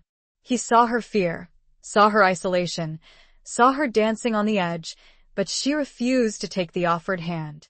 He gave a slow, almost imperceptible nod. "All right, Lily. Just know the offer stands." He touched the brim of his hat. "Afternoon, ma'am." He turned, swung easily into the saddle, and rode back down the track towards Silverton without looking back, leaving Lily alone on the rise, the weight of his words settling heavily upon her. He knew she was in trouble. He suspected shadows were closing in. He had offered help, a shield against the storm. And she had refused it, clinging to her secrets, choosing to face the darkness alone. As she watched his figure recede, a profound sense of loneliness washed over her, more chilling than the mountain wind. She was still dancing on the precipice, but now she knew she was utterly alone. The choice had been made, perhaps foolishly, perhaps inevitably. She had pushed away the only potential ally she had, opting for the familiar prison of her secrets over the terrifying vulnerability of trust. The path ahead seemed darker, narrower, the fall more certain than ever. Chapter 9. Whispers Too Close to Hear. Refusing Wyatt's implicit offer of help felt like slamming a door against a rising wind, only to realize the storm was already inside. The fragile solitude Lily had clung to now felt like stark, terrifying isolation. Jed Stone's unseen presence pressed in from all sides, a constant, suffocating weight on her chest, while Sheriff Wyatt's steady, questioning gaze felt like a spotlight threatening to expose every hidden flaw, every buried secret. Silverton, once a beacon of fragile hope, had become a stage for her private terror, and she felt the audience leaning closer, whispering. The whispers started subtly, insidious murmurs just at the edge of hearing. Walking down the street to fetch water, Lily passed two respectable townswomen, their heads bent together in conspiratorial conversation outside the dressmaker's shop. As Lily approached, their voices dropped, but she caught fragments carried on the breeze. Nightingale. Seems distracted lately. And that rough-looking fellow always hanging about. Their eyes slid towards Lily, filled with poorly veiled curiosity, before they quickly turned away, resuming their hushed talk. Lily's cheeks burned. It wasn't just her imagination people were noticing. The cracks in her carefully crafted facade were becoming visible, inviting speculation. Even within the familiar confines of the Silver Nugget, the atmosphere had shifted. Sal, usually gruffly indifferent, watched her with an unnerving mixture of pity and wariness. He polished the bar with unnecessary vigor whenever she was near, his silence more pointed than any question. The regular patrons, men who usually offered loud compliments or drunken propositions, now seemed hesitant, their gazes holding a new curiosity. Had Jed been talking? Spreading poison, hinting at her past without revealing specifics, just enough to taint her reputation, to isolate her further? Or was it simply her own fear radiating outwards, making everyone around her seem suspicious? Jed himself seemed to relish this new phase of psychological torment. He no longer just lurked, he orchestrated near misses, encounters designed to fray her nerves to the breaking point. One evening, as she carried a stack of clean towels towards the back rooms of the saloon, he emerged suddenly from the shadowed doorway of the supply closet, forcing her to stop abruptly to avoid collision. He didn't touch her, didn't speak, just held her gaze for a long, chilling moment, a faint, cruel smile playing on his lips, before melting back into the dimness. The silent encounter left her trembling, the towels scattering unnoticed onto the dusty floor. Another time, as she sat alone at a small table before her shift, trying to gather her composure with a glass of water, he took the adjacent table. He didn't acknowledge her, just ordered a whiskey and sat there, slowly cleaning his fingernails with the tip of his long knife, the rhythmic scrape of metal on dirt grating on her nerves. He was a physical manifestation of the threat, occupying her space, reminding her constantly of his power, his patience. He was waiting for her to break. Her performances suffered visibly. The precipice she danced upon felt narrower, the drop steeper. One night, lost in a sudden, terrifying memory triggered by a particular chord Gus struck on the piano, the sharp crack of gunfire echoing in a box canyon, Lily faltered mid-spin. She stumbled, catching herself awkwardly against the rough wooden backdrop of the stage. A collective gasp went through the audience, followed by uncomfortable silence, then scattered, pitying applause. Her face flamed with humiliation. She finished the set mechanically, her movements stiff, her eyes downcast, avoiding the sea of faces, avoiding the back corner where she knew Wyatt inevitably stood. She saw the sheriff almost every night now. His presence was no longer casual observation, it felt like surveillance. He rarely stayed long after her sets, but his gaze during her performances was intense, analytical. He watched her stumbles, her forced smiles, the fear flickering in her eyes. He saw the change, the strain, the haunting. And Lily knew, with sickening certainty, that he was connecting the dots. One afternoon, Wyatt cornered Sal at the bar when the saloon was nearly empty, just Lily quietly wiping down tables in the far corner, pretending not to listen. Sal. Wyatt's voice was low, but carried in the relative quiet. That fella, Stone. Jedediah Stone. What do you know about him? Lily froze, her hand tightening on the damp rag. Sal hesitated, polishing a glass with meticulous care. Just another drifter, Sheriff. Blows in, blows out. His attempt at nonchalance was thin. He seems interested in Lily, Wyatt pressed, his voice still quiet but insistent. Sal sighed, setting the glass down.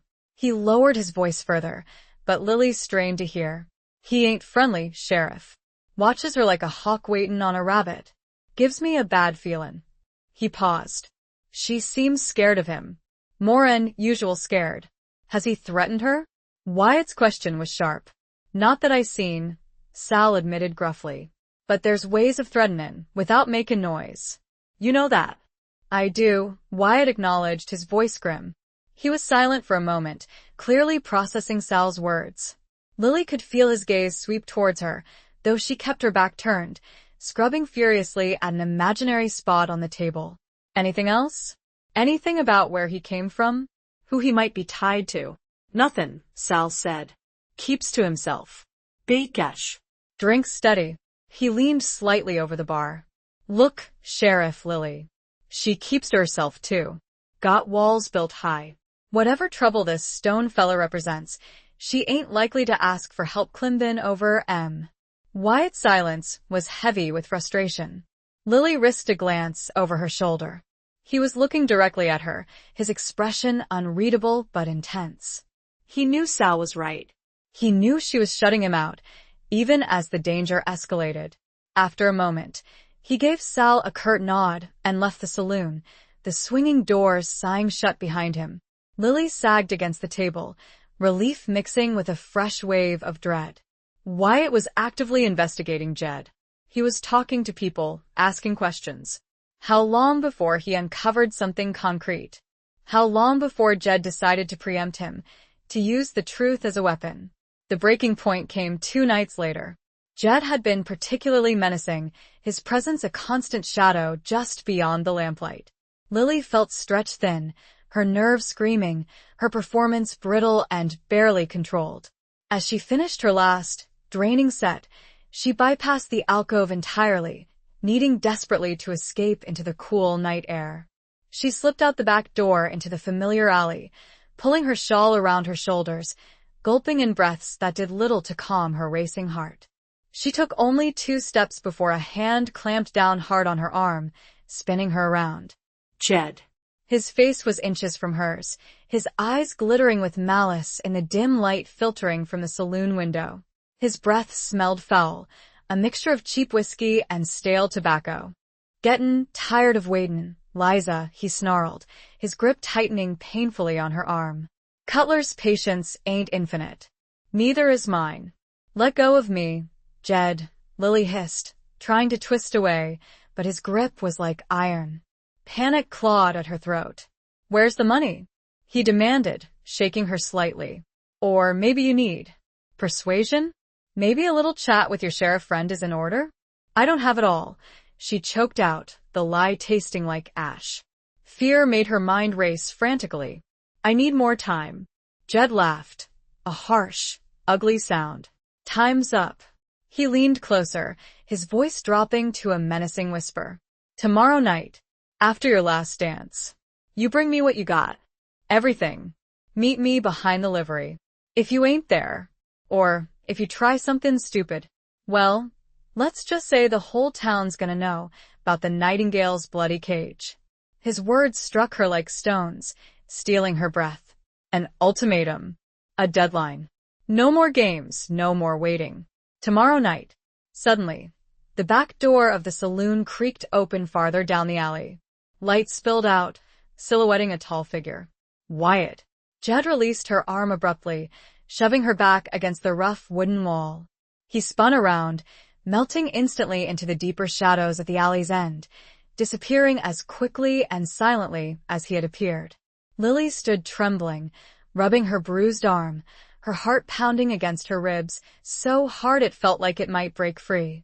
She stared into the darkness where Jed had vanished, the echo of his threat ringing in her ears. Then Wyatt's boots sounded on the hard-packed earth, approaching slowly, deliberately.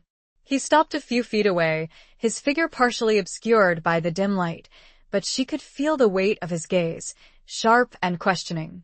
He must have heard something. He must have seen Jed leaving. Lily? His voice was low, taut with controlled concern. I thought I heard voices. Everything all right out here? She couldn't speak, couldn't form words. The encounter with Jed, the raw fear, the ultimatum, Wyatt's sudden appearance, it all crashed over her in a dizzying wave. She pressed her back against the cold wall, feeling trapped, cornered by both the predator in the shadows and the lawman standing before her. Wyatt took another step closer, his face coming into the light. He saw the terror in her eyes, the faint marks already purpling on her arm where Jed had gripped her. His expression hardened, concern shifting towards a grim certainty. "Who was that, Lily?" he asked, his voice quiet but firm, leaving no room for evasion. Who were you talking to? The direct question hung in the air, heavy and demanding. The whispers had become too close to hear. The shadows had yielded their secrets. The precipice had crumbled beneath her feet. There was nowhere left to run, nowhere left to hide.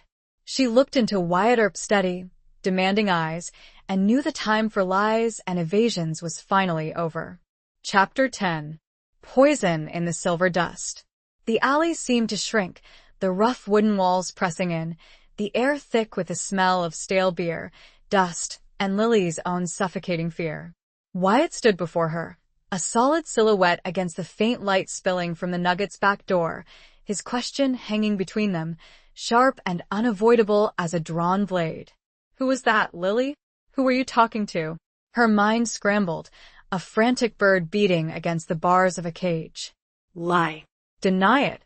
Say it was just a drunken patron she'd rebuffed. But the words wouldn't form. He had seen her terror. He had seen the marks on her arm, faint bruises already blooming in the dim light, testament to Jed's rough handling. He had likely heard the anger, the desperation in the voices before Jed vanished.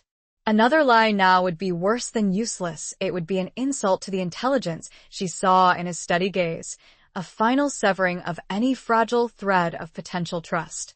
Jed's threat echoed in her ears. "Tomorrow night, if you ain't there, the whole town's gonna know." Exposure felt inevitable now, one way or another. Jed would drag her past into the light with vicious glee, twisting the narrative to serve his own ends. Or she could face Wyatt now, lay the poisoned truth at his feet, and gamble everything on the possibility of what? Mercy? Understanding? It felt like an insane risk. He was the law. She was, by rights, a fugitive, an accomplice, a thief. Confessing could mean handcuffs, a cell, the complete annihilation of the life she'd bled to build. But looking at Wyatt's face, etched with lines of weariness and responsibility, seeing the grim certainty hardening his features as he waited for her answer, a different kind of fear surfaced, the fear of facing Jed's retribution utterly alone. She had pushed Wyatt away on the hillside, clinging to her isolation. Now, cornered and terrified, that isolation felt like a death sentence. Maybe, just maybe, the truth, however ugly, offered the slimmest chance of survival. It was a leap into the abyss, but the ground was already crumbling beneath her feet. Taking a deep, shuddering breath that scraped against her raw throat, Lily finally met his gaze. The directness of his blue eyes was unnerving, leaving no place to hide.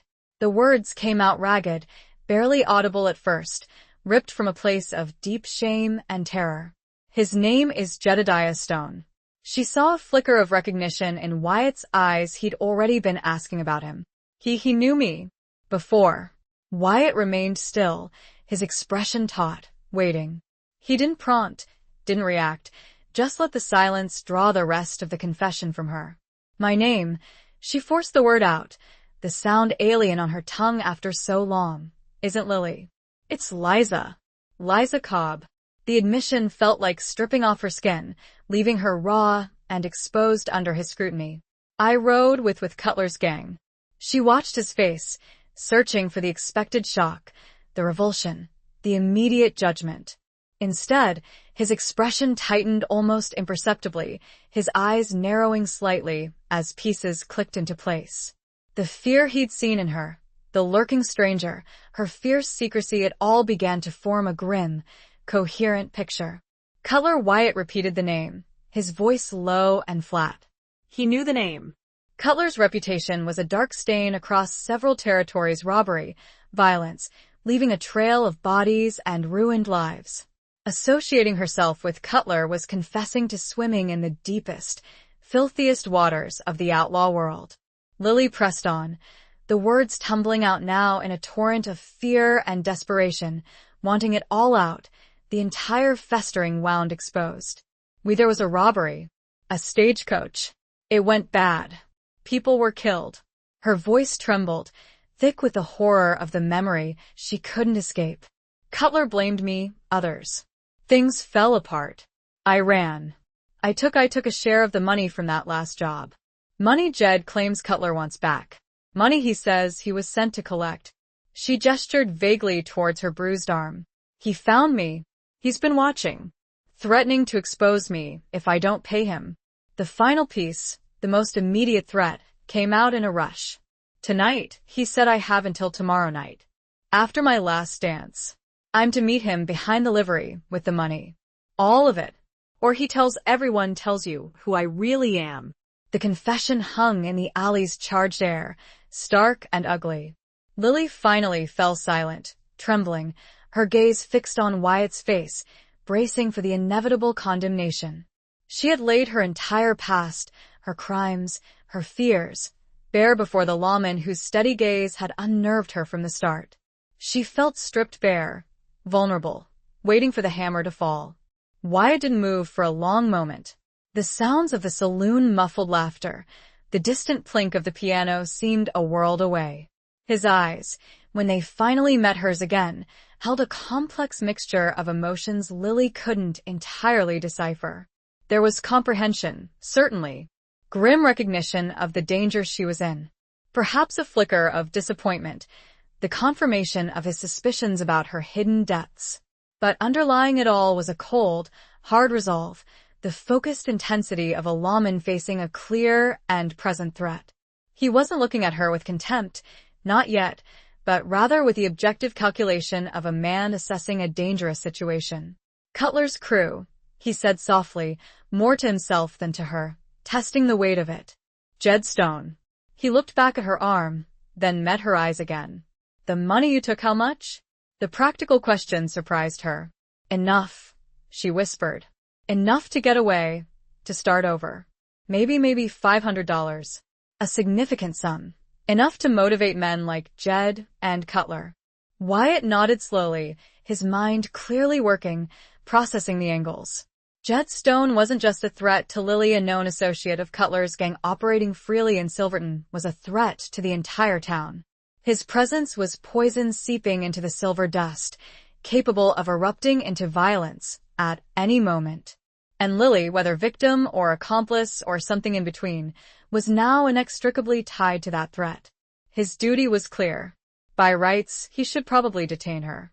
Liza Cobb, associate of Cutler, possessor of stolen funds.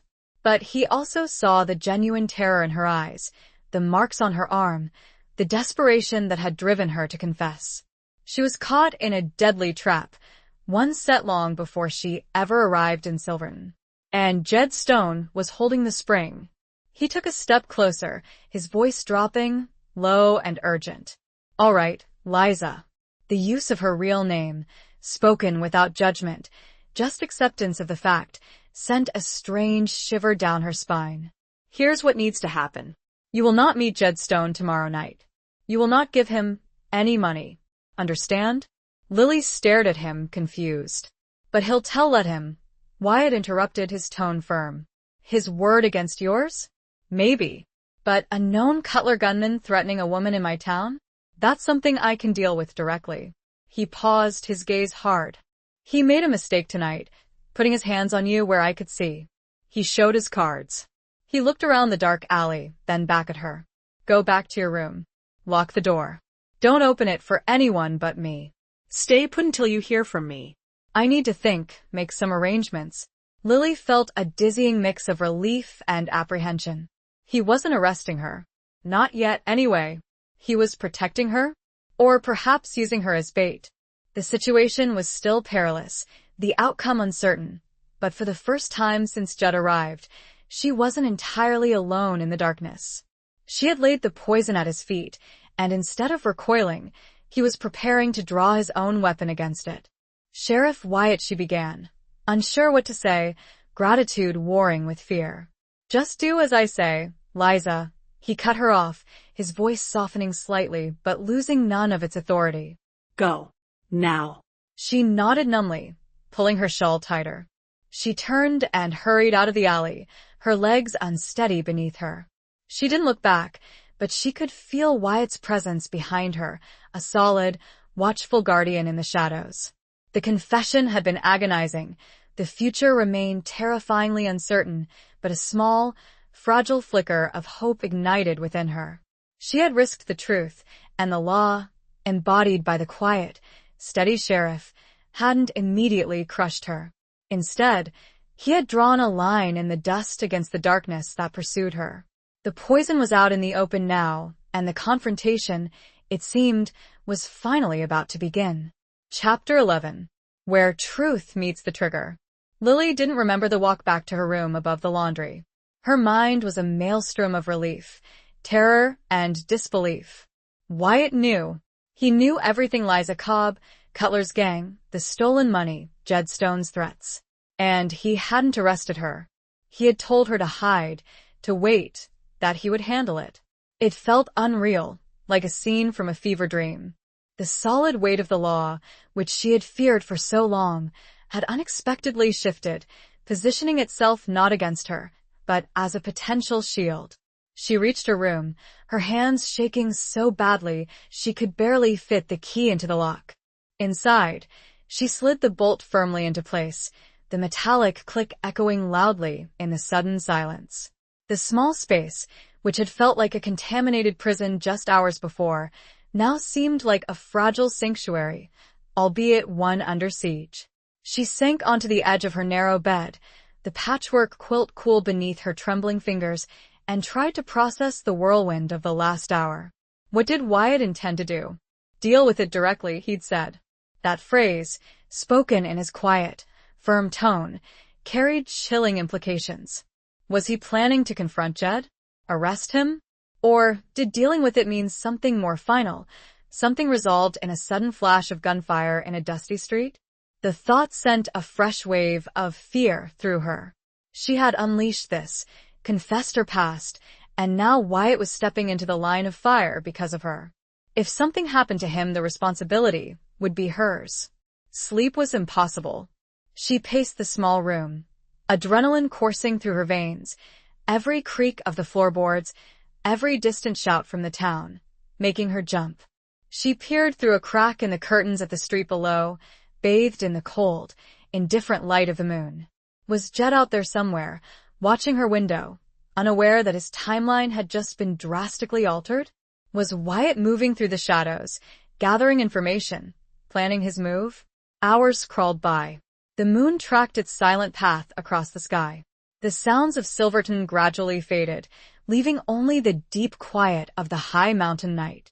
Lily sat by the window, wrapped in her shawl, exhaustion warring with hyper-alertness. She felt suspended in time, caught in the breathless moment before the storm breaks. Just as the first hints of gray began to soften the eastern horizon, a soft, deliberate knock sounded on her door. 3 distinct raps. Not Jed's menacing presence, not a drunken neighbor, but something controlled, intentional. "Liza?" Wyatt's voice, low and clear through the wood. Her heart leaped. She scrambled to the door, fumbling with the bolt in her haste. She pulled it open to find him standing there, looking grim and weary in the pale pre-dawn light, but resolute. He carried a small bundle wrapped in cloth. "Get dressed," he said quietly, stepping just inside and closing the door behind him. "Something warm. We need to move you." "Move me? Where?" Lily asked, confused and alarmed. "Harrison's place. Above the Mercantile," Wyatt explained briefly. "His wife's away visitin' her sister. You'll be safer there for a bit. Stone won't expect it. He thinks he has until tonight." He placed the bundle on her washstand. "Brought you some coffee and biscuits Mrs. Gable owed me a favor for." The simple gesture, the consideration amidst the danger, caught Lily off guard. He wasn't just protecting her, he was caring for her in his own practical, understated way. It deepened her sense of responsibility, her fear for his safety. "Wyatt, what are you going to do?" she asked, her voice trembling slightly. "Confronting Jed, he's dangerous. He won't back down easily."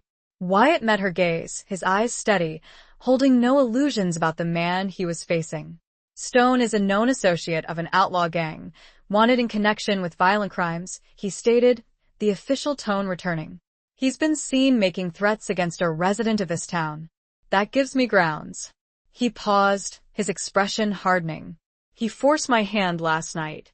I won't let him terrorize you, or this town any longer. It ends today." The finality in his voice was chilling. "Ends?" Lily whispered. "I'll give him a chance to surrender peacefully," Wyatt said, though his tone suggested little hope for that outcome. "Advise him strongly to leave Silverton on the next stage. If he refuses, well, that'll be his choice." He looked away, his jaw tight. "Some confrontations can't be avoided, Liza. Sometimes, truth meets the trigger whether you want it to or not." Lily quickly dressed in her plainest, warmest clothes while Wyatt stood near the door, his back partially turned, affording her privacy while maintaining vigilance. The coffee was hot and strong, burning away some of the exhaustion. The biscuits were dry, but she forced herself to eat, needing the strength. When she was ready, Wyatt checked the hallway, then nodded. "All right. Stay close behind me. Keep your head down." We go out the back, cut through the alleys. Moving through the sleeping town in the gray dawn felt clandestine, dangerous. Every shadow seemed to hold a threat. Every stray dog's bark sounded like an alarm. Wyatt moved with quiet efficiency, his senses alert, his hand never far from the Colt Peacemaker holstered at his hip. Lily followed close behind, her heart pounding, acutely aware of the risk he was taking for her. He was the law, sworn to uphold it. Yet here he was, spiriting away a confessed accomplice to protect her from another criminal, preparing for a showdown that her past had precipitated. They reached the Mercantile without incident. Wyatt unlocked the back door, leading her up a narrow, dark staircase to a small, neatly kept apartment above the shop. It smelled faintly of cinnamon and dried lavender. "Wait here," Wyatt instructed, his eyes scanning the room, ensuring it was secure. "Keep the door bolted. Don't show yourself at the windows. Harrison knows you're here, he'll bring you food later. I'll come back when it's done." "Wyatt," Lily stopped him as he turned to leave, grabbing his arm impulsively, the rough wool of his jacket coarse beneath her fingers. "Be careful." The words felt inadequate, failing to convey the depth of her fear for him. He looked down at her hand on his arm, then met her eyes. For a fleeting moment, the stern lawman's mask softened, revealing a flicker of something else, weariness, perhaps, or a shared understanding of the perilous ground they stood upon. "Always am," he said quietly. He gently removed her hand. "Stay safe, Liza." Then he was gone, his footsteps fading down the stairs, leaving Lily alone in the borrowed silence of the apartment. She bolted the door, then leaned against it, listening until the sound of the back door closing echoed from below. Silence descended, heavy and absolute. She was safe for the moment, hidden away while Wyatt went to face the monster her past had unleashed. She sank into a rocking chair near the window, careful to stay out of sight, and stared unseeingly at the floral wallpaper. Waiting. The waiting was its own form of torture. Every minute stretched into an eternity. Her imagination conjured horrific scenarios, Wyatt outnumbered, Jed getting the drop on him, the sharp crack of gunfire echoing through the empty morning streets. She didn't know how long she sat there, lost in a haze of fear and anxiety.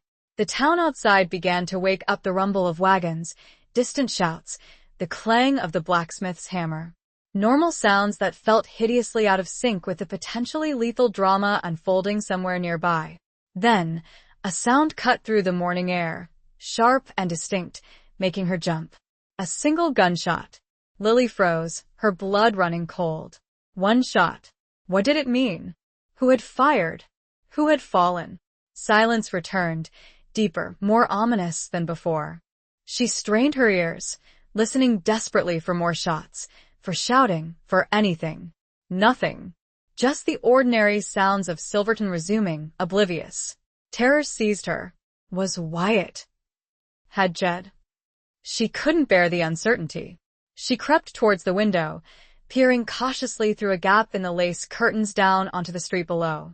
People were moving about, seemingly normally. A few had paused, looking around, perhaps having heard the shot, but there was no panic, no crowd gathering. Where had it happened? Down by the livery, where Jed had demanded she meet him. Or somewhere else entirely. The waiting stretched, agonizingly slow. Minutes felt like hours. She paced the small apartment like a caged animal, twisting her hands together, praying silently, praying for Wyatt's safety, praying for an end to the nightmare, praying for a future she wasn't sure she deserved. The single gunshot echoed in her mind, a stark symbol of the moment where truth, lies, law, and outlawry had finally met the cold, hard finality of the trigger. And she didn't know who was left standing. Chapter 12. Desperation's Lonely Road. The silence following the single gunshot was a physical entity, pressing in on Lily from all sides, thick and suffocating. Trapped in the unfamiliar stillness of Harrison's apartment, she felt utterly detached from the world outside, a spectator to a drama whose climax had occurred offstage, leaving only terrifying uncertainty. One shot. It replayed in her mind, sharp and brutal. Had it been Wyatt's Colt, delivering swift, decisive justice? Or had it been Jed's gun, finding its mark, silencing the law that dared to intervene? Agonizing minutes bled into an hour, then two. The sounds of Silverton drifted up, the rhythmic clang from the blacksmith, the rumble of ore wagons, distant shouts and laughter, a grotesque parody of normalcy. Lily paced the confines of the small living area, from the lace-curtained window overlooking the bustling street to the small kitchen alcove smelling faintly of yeast and spice. She touched the smooth wood of the rocking chair, the cool glass of a kerosene lamp, anchoring herself to tangible objects, trying to fight the rising tide of panic. Why hadn't Wyatt returned? Why hadn't he sent word? "I'll come back when it's done," he'd promised. Did the silence mean it wasn't done? Or had it ended badly, leaving him unable to return? The possibilities tortured her. Had she sent him to his death? Her confession, intended perhaps partly as a desperate plea for help, felt now like a catalyst for violence, dragging Wyatt into the vortex of her dangerous past. The weight of that potential guilt was crushing. She crept back to the window countless times, peering cautiously from behind the curtains. The street below remained stubbornly ordinary. Men went about their business, horses trotted by, dust rose in familiar clouds. There was no sign of commotion, no grim procession carrying a wounded or fallen man. It was maddeningly, terrifyingly normal. Had the shot been unrelated? A stray discharge? A hunter on the outskirts? No, her gut screamed otherwise. That single, sharp report had felt deliberate, final. It was connected to Wyatt and Jed. She felt it with chilling certainty. Around midday, a soft knock came at the apartment door. Lily froze, her heart leaping into her throat. Was it Wyatt? Or had Jed somehow found her? "Miss Lily?" A man's voice, hesitant and unfamiliar. "Mr. Harrison sent me. Got some food for ya." Relief washed over her, quickly followed by disappointment. Not Wyatt. She hesitated, remembering his strict instruction. "Don't open it for anyone but me." But Harrison knew she was here. Wyatt had said so. And starvation wouldn't help her situation. "Just leave it outside the door, please," she called back, her voice trembling slightly. She heard the clink of crockery, then footsteps retreating down the stairs. Waiting a long moment, listening intently, she finally slid the bolt back and opened the door a crack. A covered tray sat on the landing. She quickly pulled it inside, locking the door immediately. Beneath the cloth napkin lay bread, cheese, and a small flask of water. Simple fare, but Lily realized she was ravenous, the gnawing anxiety having overridden her hunger until now. She forced herself to eat, knowing she needed to keep her strength up, whatever came next. The food tasted like sawdust in her mouth, each swallow difficult. Eating only fueled her restless energy. The confinement, the uncertainty, became unbearable. She couldn't just wait here, hidden away like a coward, while Wyatt might be hurt or worse. What if he needed help? What if Jed had wounded him and escaped, and was even now hunting for her? The thought spurred her to action, overriding Wyatt's command to stay put. She had to know. She couldn't endure another minute of this torturous ignorance. Her mind raced. Going out onto the main street was too risky. But perhaps she could slip out the back, keep to the alleys, try to get closer to the livery stable Jed's designated meeting place, the most likely site of the confrontation. Maybe she could find someone, ask discreet questions, gather some shred of information without revealing herself. It was a desperate plan, fraught with danger, directly disobeying the orders of the man who had tried to protect her. But the gnawing fear for Wyatt, coupled with the terror of Jed potentially still being at large, pushed her down desperation's lonely road. She checked her appearance in the small mirror near the door, plain dress, hair tightly braided, face pale but determined. She looked unremarkable, just another woman going about her day. Taking a deep breath, she unbolted the door one last time, slipped out onto the landing, and crept down the narrow back stairs, her heart pounding a frantic rhythm against her ribs. The alley behind the mercantile was deserted, filled with overflowing trash bins and the lingering smell of discarded produce. Lily pressed herself against the rough brick wall, scanning left and right before darting across the narrow space into the deeper shadows of the next alleyway. She moved quickly, silently, using skills honed during her years on the run, staying close to walls, using cover, avoiding open spaces. Her past life, the one she loathed, was ironically providing the tools she needed now. She navigated the labyrinthine network of alleys that crisscrossed Silverton behind the respectable facades of the main streets.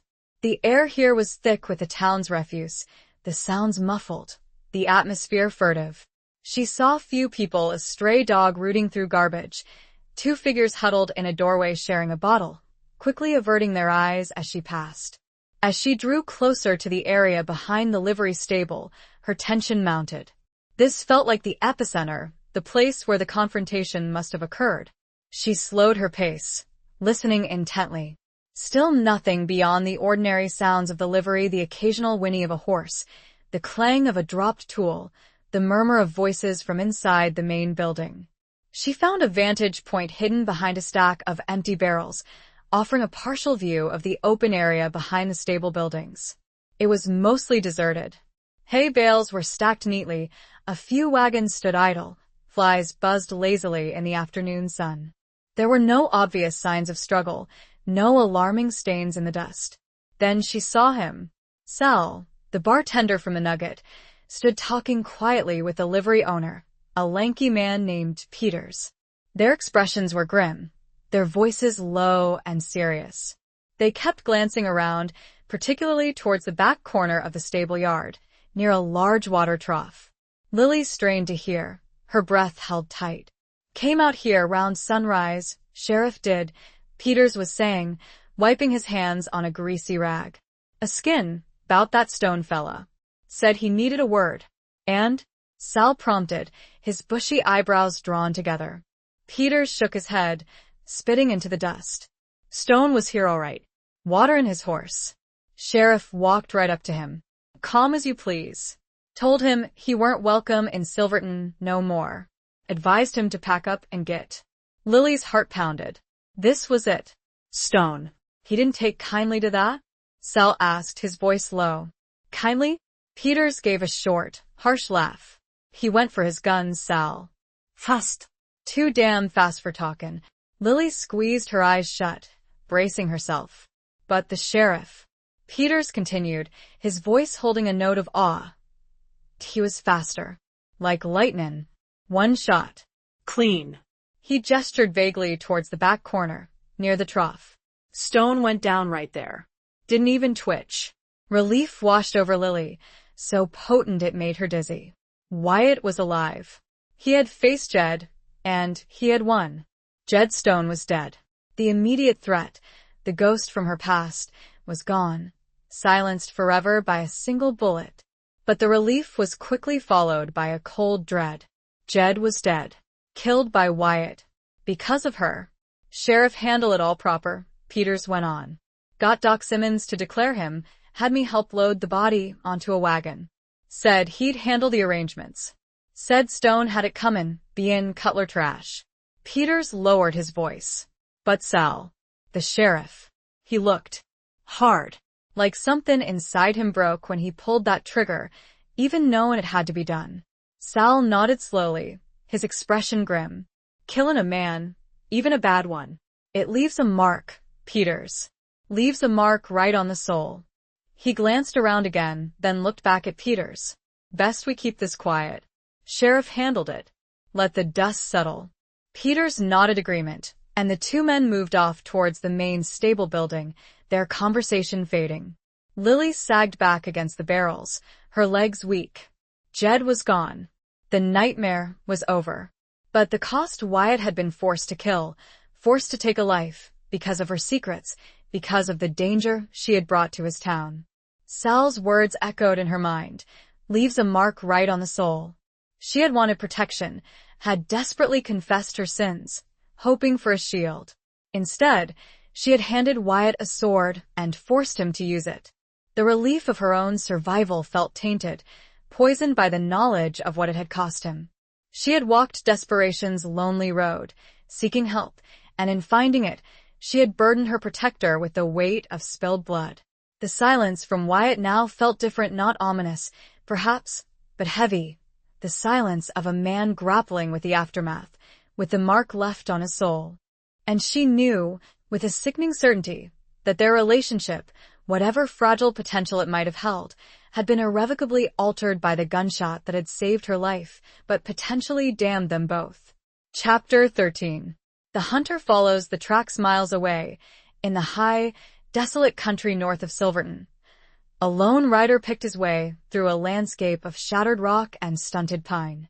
The air was thin and cold, carrying the scent of snow from the higher peaks even though summer held sway in the valleys below. The horse, a sturdy roan gelding, moved with economical endurance, accustomed to hard travel. The rider sat easily in the worn saddle, a man weathered like the landscape itself, his eyes constantly scanning the terrain with the ingrained vigilance of a predator. This was Caleb Cutler. He wasn't the type of man legends were spun around, not like the flamboyant outlaws whose names graced dime novels.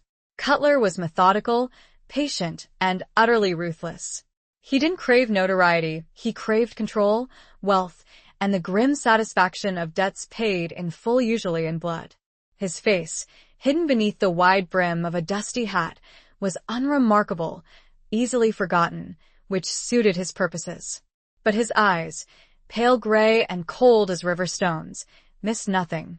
They held the chilling emptiness of a man devoid of empathy, driven only by calculation and a deep-seated belief in retribution.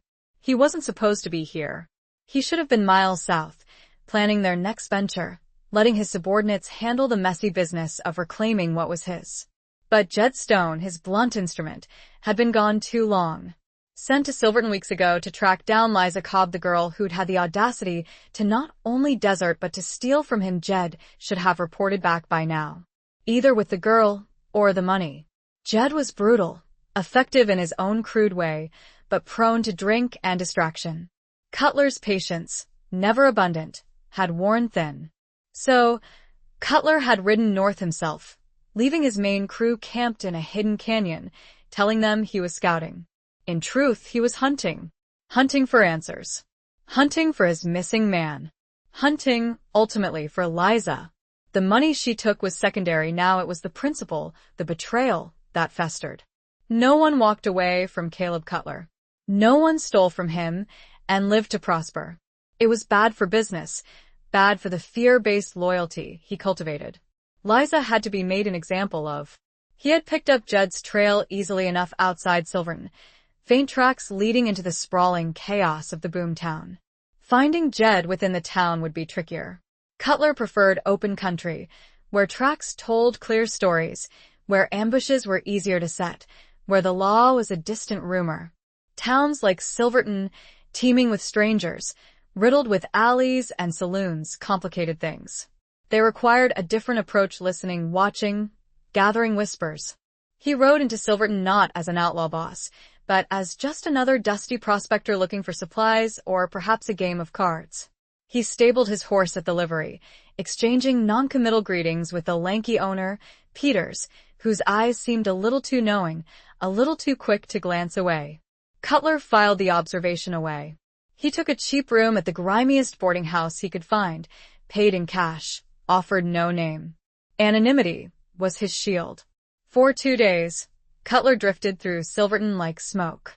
He spent hours in the various saloons, nursing watered-down whiskey, listening more than he spoke.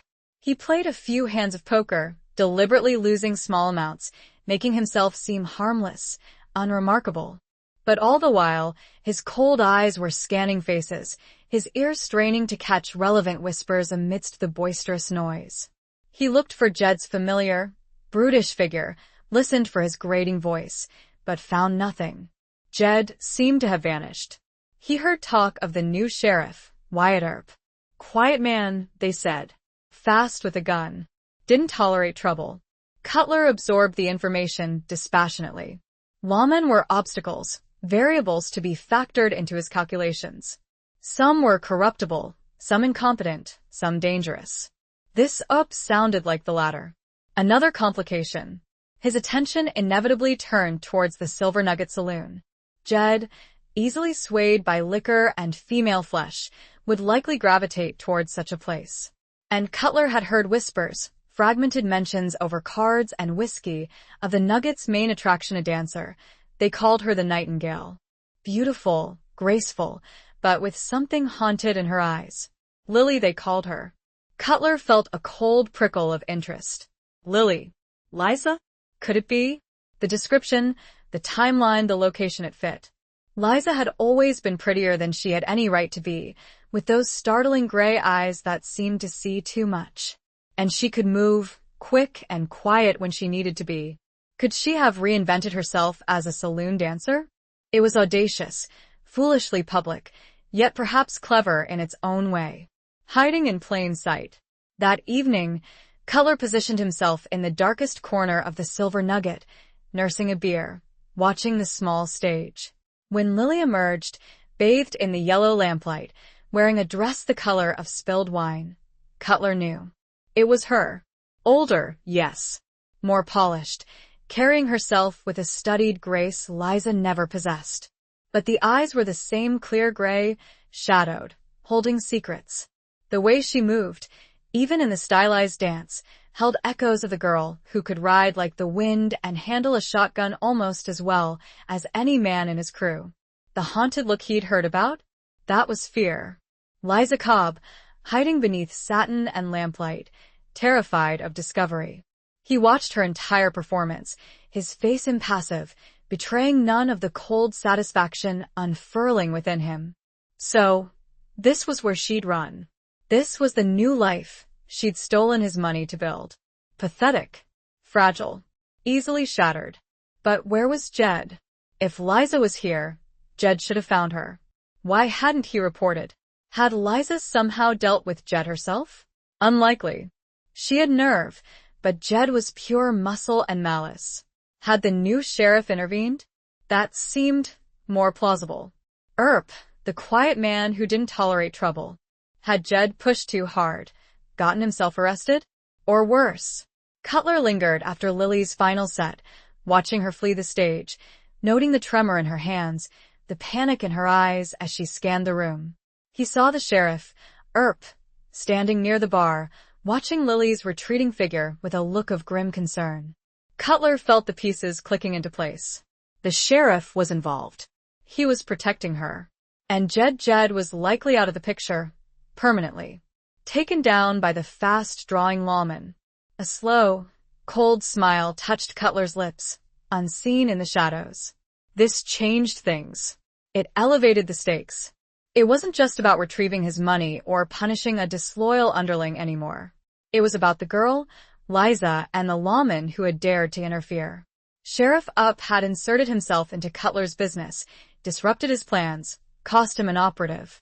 That required a response. He finished his beer, the cheap liquid tasteless on his tongue. He now had a clear objective. Liza was here. The sheriff was protecting her. Jed was likely dead, courtesy of the sheriff. Cutler wasn't just hunting Liza anymore. He was hunting them both. He rose silently from his corner table and melted out of the saloon into the cool night air. He didn't head back to his boarding house. Instead, he walked towards the livery stable, his steps quiet and purposeful. He needed his horse. He needed to retrieve his crew. Silverton was about to become much more complicated. The quiet sheriff and the haunted dancer thought the threat was over, neutralized by a single gunshot behind the livery. They were wrong. The real hunter had just picked up the tracks, and Caleb Cutler always finished what he started. The storm hadn't passed, it was just gathering force, preparing to break with devastating fury upon the unsuspecting town and the two souls caught in its center. Chapter 14. Forged between danger and desire. The small apartment above the mercantile became Lily's world, a cage furnished with borrowed comforts and echoing silence. The immediate terror of Jed Stone had been exorcised by Wyatt's bullet, but relief was a shallow pool, quickly muddied by guilt and a corrosive anxiety about what came next.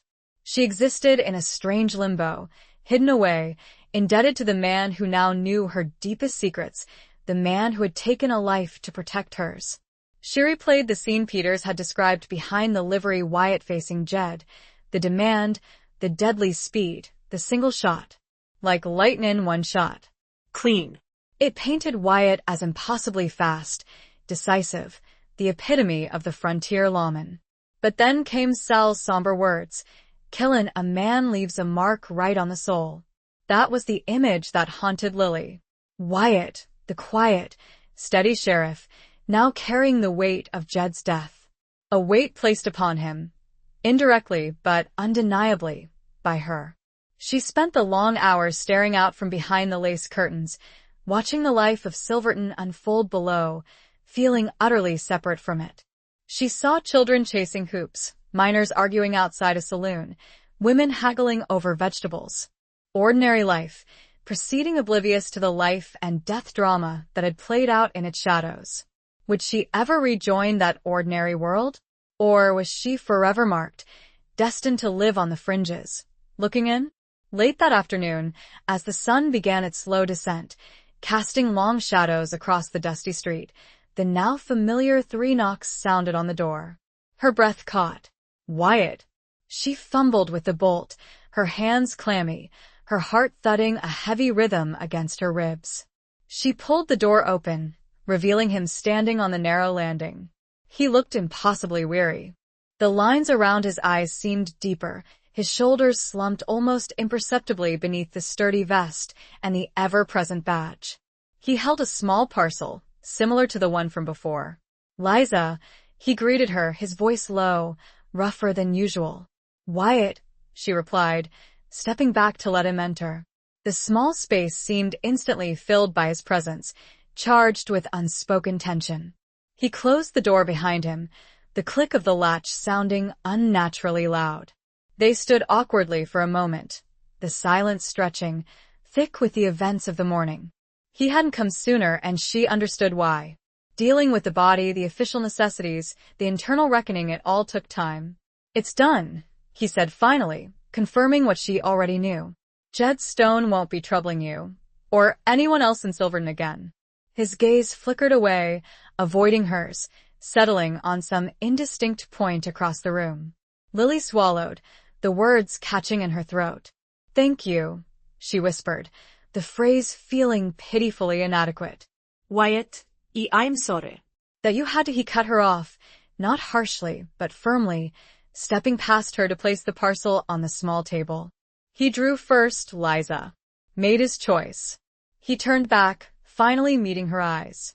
The weariness was stark, but beneath it lay a familiar steeliness. It was self-defense. And upholding the law. He was a dangerous man, tied to a dangerous crew. Letting him run loose wasn't an option. He recited the justifications like a catechism, the official version, the one that protected the badge. But Lily saw past it. She saw the shadow in his eyes, the slight clenching of his jaw. Sal was right. It had left a mark. Still, she persisted gently, needing to acknowledge her cost to him. He was here because of me. Because of my past. Wyatt held her gaze, a complex emotion swirling in their depths. Your past brought him here, he conceded, his voice softening slightly.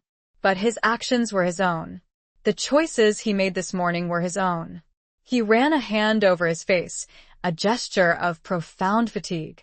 Let it be, Liza. It's done.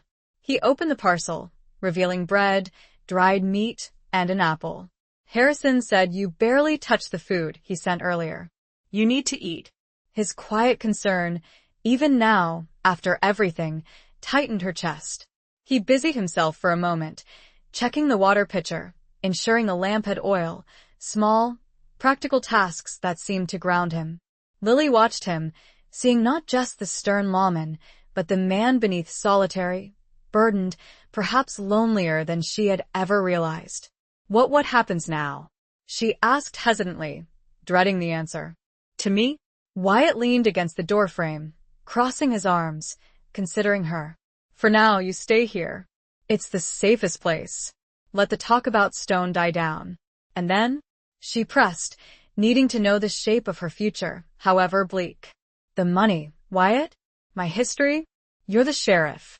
You can't just ignore it. He sighed, the sound heavy with the weight of his dilemma. No, he admitted quietly. I can't ignore it.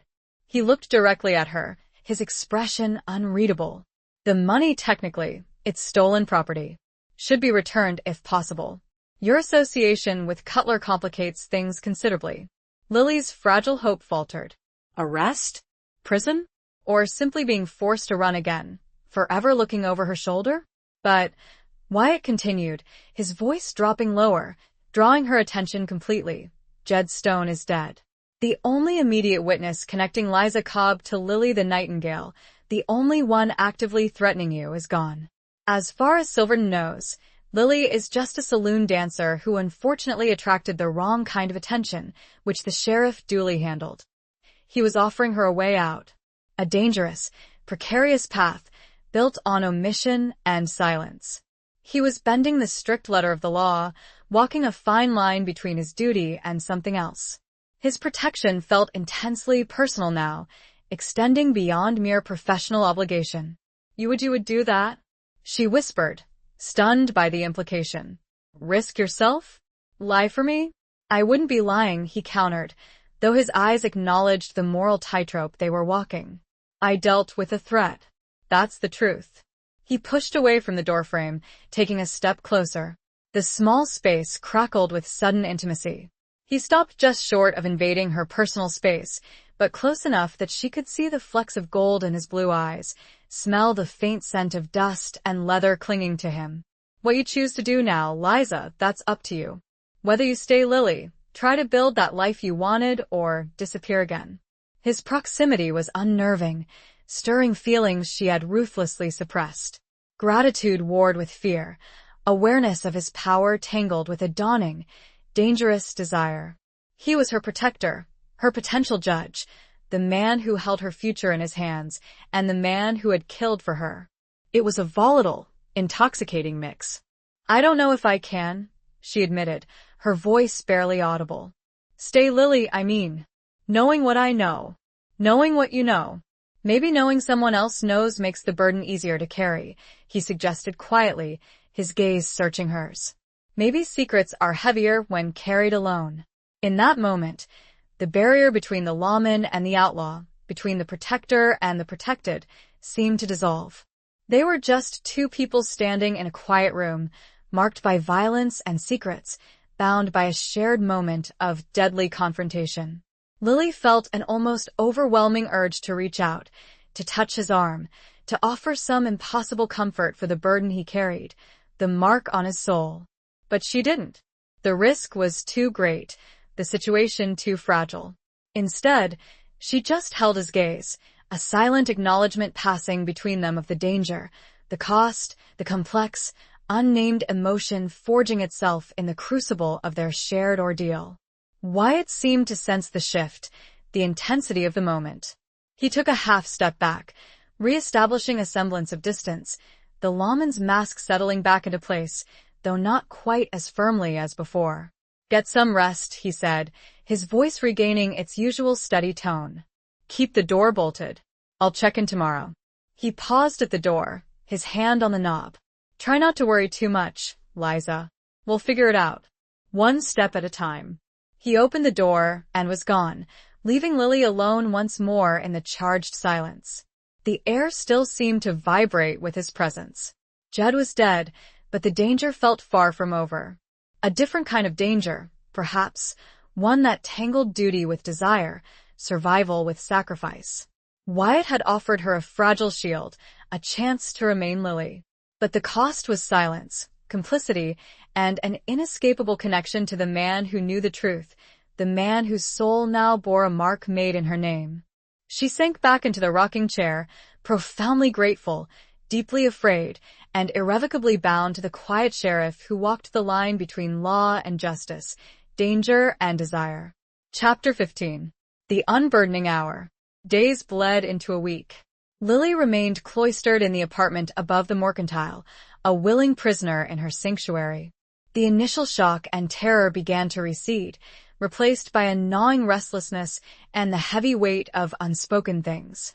Jed Stone was gone, buried quietly in the anonymous patch of ground outside town reserved for drifters and the unclaimed dead. Silverton buzzed with talk of the sheriff's swift action against the troublemaker for a day or two, then, as is the way of boomtowns, moved on to the next rumor, the next strike, the next saloon brawl. Jed's demise became just another small ripple in the turbulent current of frontier life.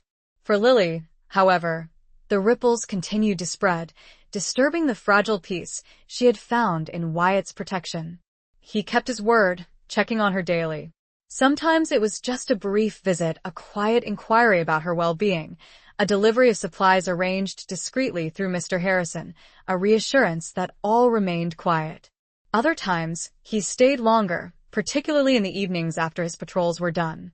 They would sit in the small, lamp-lit apartment, the sounds of Silverton drifting up from the street below, the tinny piano music from a distant saloon, the occasional shout, the rumble of a late wagon. They rarely spoke of Jed, or of the grim morning behind the livery stable. That event lay between them, a silent, acknowledged boundary. Instead, their conversations drifted towards safer shores, yet were freighted with the weight of all that remained unsaid. Wyatt spoke, hesitantly at first, of his own past. Not the details of gunfights or famous exploits, he was notoriously taciturn about those, but fragments of a life lived constantly on the move, of brothers lost or estranged, of dreams of settling down that seemed perpetually out of reach. He spoke of the immense loneliness of wearing the badge, the constant vigilance, the weight of responsibility for lives and property in places where law was often just a suggestion. Listening to him, Lily began to see beyond the stoic lawman, beyond the protector who had saved her. She saw a man wrestling with his own burdens, his own regrets, his own deep-seated loneliness that mirrored her own. He carried his scars on the inside, hidden beneath the quiet competence and the silver star. Emboldened by his cautious vulnerability, Lily found herself reciprocating, sharing pieces of her own story, not the dark chapters involving Cutler, but earlier memories. A childhood on a struggling homestead, the loss of her parents, the desperation that had first set her adrift. She spoke of her yearning for simple things, a piece of land, quiet days, a life free from fear, and the need to constantly look over her shoulder. She spoke of the crushing weight of her secrets, the isolation of living a lie. These conversations, unfolding slowly over consecutive evenings in the borrowed intimacy of the apartment, became an unburdening. They were two solitary souls, adrift in a harsh world, tentatively reaching out across the chasm of their disparate experiences, finding unexpected points of connection in their shared loneliness and the scars left by life on the frontier. The air between them, once thick with fear and suspicion, began to soften, replaced by a fragile, burgeoning trust. One evening, a fierce thunderstorm rolled in, unleashing torrential rain and cracking thunder that rattled the window panes. The storm seemed to mirror the turmoil still simmering beneath the surface of their carefully constructed peace. Wyatt had arrived just before the downpour began, shaking water from his hat and coat. They sat in near darkness, the only light coming from the frequent, brilliant flashes of lightning that momentarily illuminated the room and Wyatt's face, stark and thoughtful. The storm seemed to break down the remaining barriers. The conversation turned, inevitably, back towards the precipice they had pulled back from. "I still don't understand," Lily said softly, her voice barely audible above the drumming rain. "Why you helped me, Wyatt. Why you didn't just arrest me. Liza Cobb, she broke the law." "Badly." Wyatt stared out at the rain-lashed street, visible in the lightning flashes. He was silent for a long time, the only sound the roar of the storm. When he finally spoke, his voice was low, almost rough with emotion. "Maybe," he began slowly, "maybe I saw something in Lily that deserved a chance Liza never got." He turned his head, his eyes finding hers in the dimness. "Maybe I recognized the look of someone haunted, someone trapped by circumstance, someone fightin' like hell just to survive. I've seen that look before. In mirrors." The admission hung in the air, raw and unexpected. He saw himself in her desperation, in her struggle. It wasn't just pity, or duty, or even attraction. It was empathy, born of shared experience, shared burdens. "And maybe," he continued, his gaze holding hers, intense and unwavering, "I was tired of seeing the darkness win. Jed Stonecutler, they represent a rot that spreads if you let it. Sometimes standin' for the law means drawing a line, protecting those who are trying to crawl towards the light, even if they stumbled badly in the dark." His words resonated deep within Lily, touching a chord of profound gratitude and something more, something akin to hope. He saw her, not just as Liza the outlaw or Lily the dancer, but as a person struggling towards redemption. He believed she deserved a chance. "But the cost, Wyatt," she whispered, the guilt resurfacing. "Killing Jed was my choice," he interrupted firmly, though the shadow flickered again in his eyes. "My burden to carry. Not yours." He leaned forward slightly, his presence filling the small space. "The question is, Liza, what will you do with this chance? Will you keep running? Or will you find the courage to truly live, even with the shadows?" It was the crucial question, the one she had been avoiding. Could she reclaim her life, truly be Lily, knowing her past, knowing Wyatt knew? Could she build something real on foundations still riddled with secrets kept from the rest of the world? Tears welled in her eyes, not tears of fear this time, but of overwhelming emotion, gratitude, relief, the pain of unburdening, the dawning possibility of a future she hadn't dared to imagine. "I wanna," she choked out, the words thick. "I wanna try, but I'm afraid." "We're all afraid," Wyatt said quietly, his voice rough with an emotion that sounded startlingly like tenderness. "Doesn't mean we stop fightin'." In that moment, surrounded by the storm's fury, illuminated by the lightning's glare, the remaining distance between them collapsed. The lawman and the fugitive, the protector and the protected, dissolved into just Wyatt and Liza, two scarred souls finding solace in shared vulnerability. He didn't move closer, didn't touch her, but his gaze held her, a silent promise of support, of understanding. The air crackled, not just with electricity from the storm, but with the undeniable current flowing between them. It was dangerous, complicated, built on secrets and stained by violence, yet undeniably real. A connection forged in the crucible of shared danger, tempered by tentative trust, and now, shimmering with the fragile possibility of something more. Something deep, unspoken, and potentially devastating. The storm raged outside, mirroring the tempest of emotions unleashed within the small room. The unburdening hour had passed, leaving them exposed, vulnerable, but no longer entirely alone. They had shared their truths, acknowledged their scars, and in doing so, had irrevocably bound their fates together, for better or worse, beneath the dark and stormy skies of the unforgiving West. The path forward remained uncertain, fraught with peril, but for the first time, Lily felt she might not have to walk it entirely alone. The weight hadn't vanished, but sharing it, even partially, made it possible to bear. Chapter 16. Shattered Trust, Tested Heart. The aftermath of the storm left Silverton washed clean. The dust settled by the deluge, the air crisp and smelling of rain-soaked earth and pine. Inside the apartment above the Mercantile, the emotional storm had also passed, leaving behind a fragile calm, thick with the residue of shared confessions and unspoken feelings. When Wyatt finally left, long after the thunder had rumbled its way past the peaks, the charged energy of his presence lingered, a tangible thing in the quiet room. Lily felt different, lighter, somehow, despite the enduring weight of her past.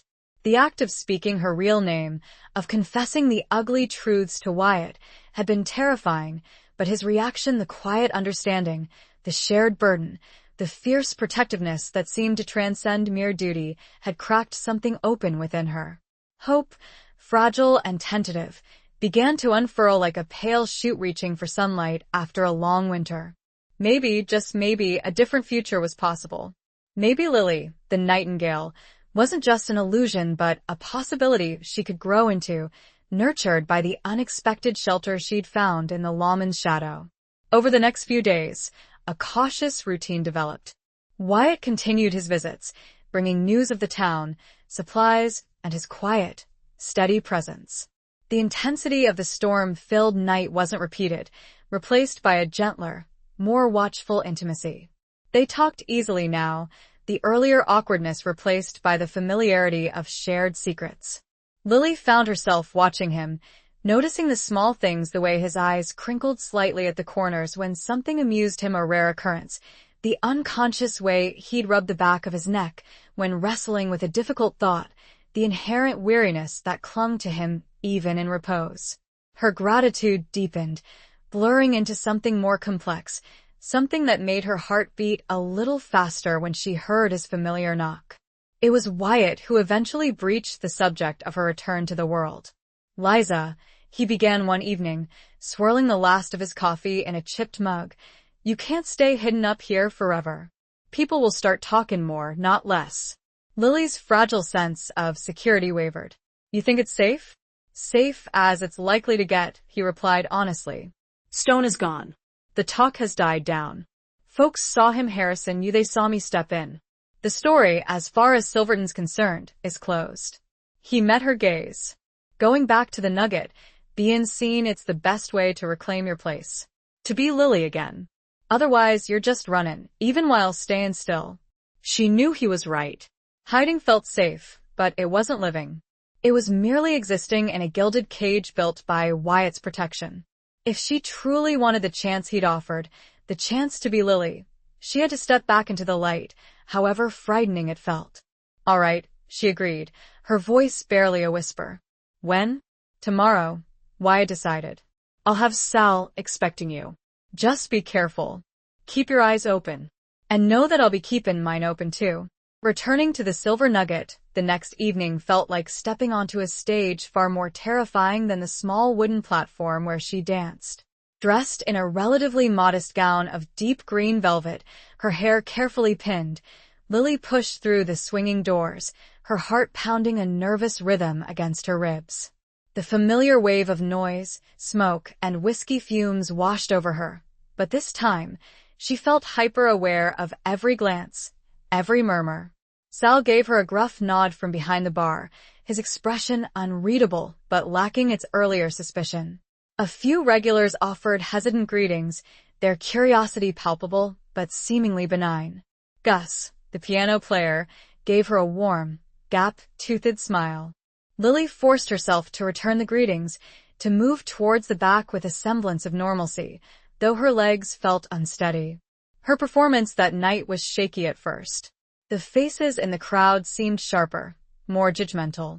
She imagined whispers following her every move.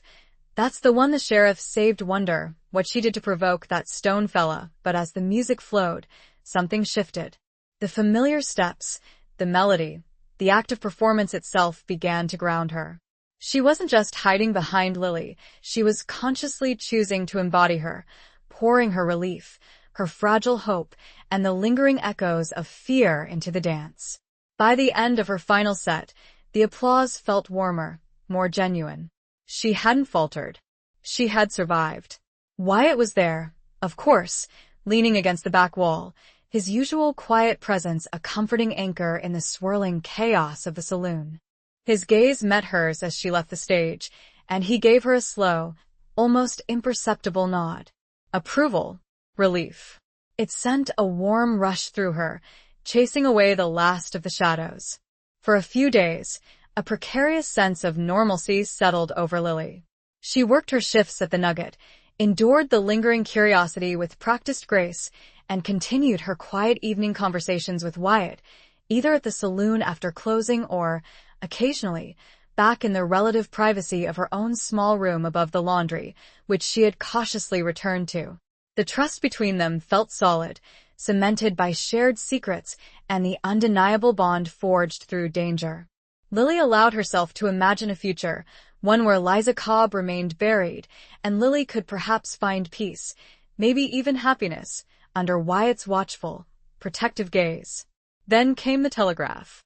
Lily was helping Sal clean up after closing time, the Nugget quiet and echoing, smelling of stale beer and sawdust. Wyatt had stayed, nursing a final cup of coffee at the bar, his usual quiet vigilance, softened by fatigue. The front doors were locked, the lamps turned low. Suddenly, young Timmy from the telegraph office burst through the back door, breathless, waving a flimsy yellow envelope. "Sheriff, urgent message just came through for ya." Timmy gasped, thrusting the envelope at Wyatt. "Said it was important." Wyatt frowned, taking the envelope. Lily and Sal exchanged uneasy glances. Urgent telegraphs rarely brought good news. Wyatt tore it open, his expression calm as he unfolded the paper and scanned the brief, coded message. Lily watched his face. She saw the initial calmness dissolve, replaced by a sudden, stark stillness. His eyes narrowed, reading the message again, slower this time. A muscle tightened along his jaw. The weariness vanished, replaced by the grim, impenetrable mask of the lawman facing unwelcome duty. The air grew thick with tension. He folded the paper slowly, deliberately, his movements precise, controlled. He didn't look at Lily immediately, his gaze distant, focused inward, grappling with the implications of whatever news he'd just received. "Bad news, Sheriff?" Sal asked quietly, sensing the shift. Wyatt looked up, but his eyes seemed to pass over Sal, settling on Lily. And the look in them sent an icy chill down her spine. The warmth, the tentative tenderness, the shared understanding that had blossomed between them in the preceding days, it was gone. Utterly gone. Replaced by a cold, hard assessment. The sheriff was back, weighing facts, calculating risks, his duty eclipsing everything else. "Trouble brewin' elsewhere," Wyatt said curtly, his voice flat, devoid of emotion. He tucked the telegraph into his vest pocket. "Might concern us here." His gaze lingered on Lily, sharp and assessing. It was an accusation, not exactly, but it was a look that re-established the distance between them, reminding her starkly of who he was and who she was. Lawman. Outlaw. The fragile bridge of trust they had built seemed to crumble under the weight of that silent, assessing look, shattered by the unseen words on the yellow paper. He straightened up, pushing away from the bar. "Need to think on this." He nodded curtly to Sal. "Lock up tight." He turned towards the back door, pausing only briefly. "Lily," he said, his voice formal again, the use of her assumed name feeling like a deliberate distancing. "Best you head on back to your room. Lay low for a bit." It wasn't a suggestion, it was an order. The protector was drawing back, putting up walls, the weight of his badge, of the outside world's laws, pressing down on him. He left without another word, disappearing into the darkness outside, leaving Lily standing in the dimly lit saloon, the echo of his cold tone reverberating in the silence. The warmth of their connection evaporated, leaving her shivering despite the mild night. What was in that message? Did it mention Cutler? Did it connect Jed's death here to larger inquiries? Was the law, the relentless, impersonal force she had always feared, finally catching up, forcing Wyatt to choose between his duty and the fragile promises whispered in the dark. The trust she had placed in him, the hope she had nurtured, felt suddenly fragile, possibly betrayed. Not by malice, perhaps, but by the unyielding demands of his world, a world where a man like him couldn't afford to shield a woman like her indefinitely. Her heart, so recently tested by fear and then tentatively opened by hope, now felt squeezed by a cold fist of doubt and returning despair. The unburdening hour felt like a distant memory, its intimacy shattered, leaving her once again alone with her secrets and the terrifying uncertainty of what the dawn, and the sheriff's grim duty, might bring. Chapter 17. Between Love and the Law's Shadow. The fragile hope Lily had nurtured withered under the chilling frost of Wyatt's sudden withdrawal. His words, "lay low for a bit," echoed in her ears not as protection, but as dismissal, a re-establishment of the boundary between lawman and fugitive. The apartment above the laundry, once a symbol of her independence, felt like a cell again, the silence amplifying her anxieties. What had that telegraph contained? What storm was gathering on the horizon, threatening to rip apart the precarious peace she and Wyatt had found?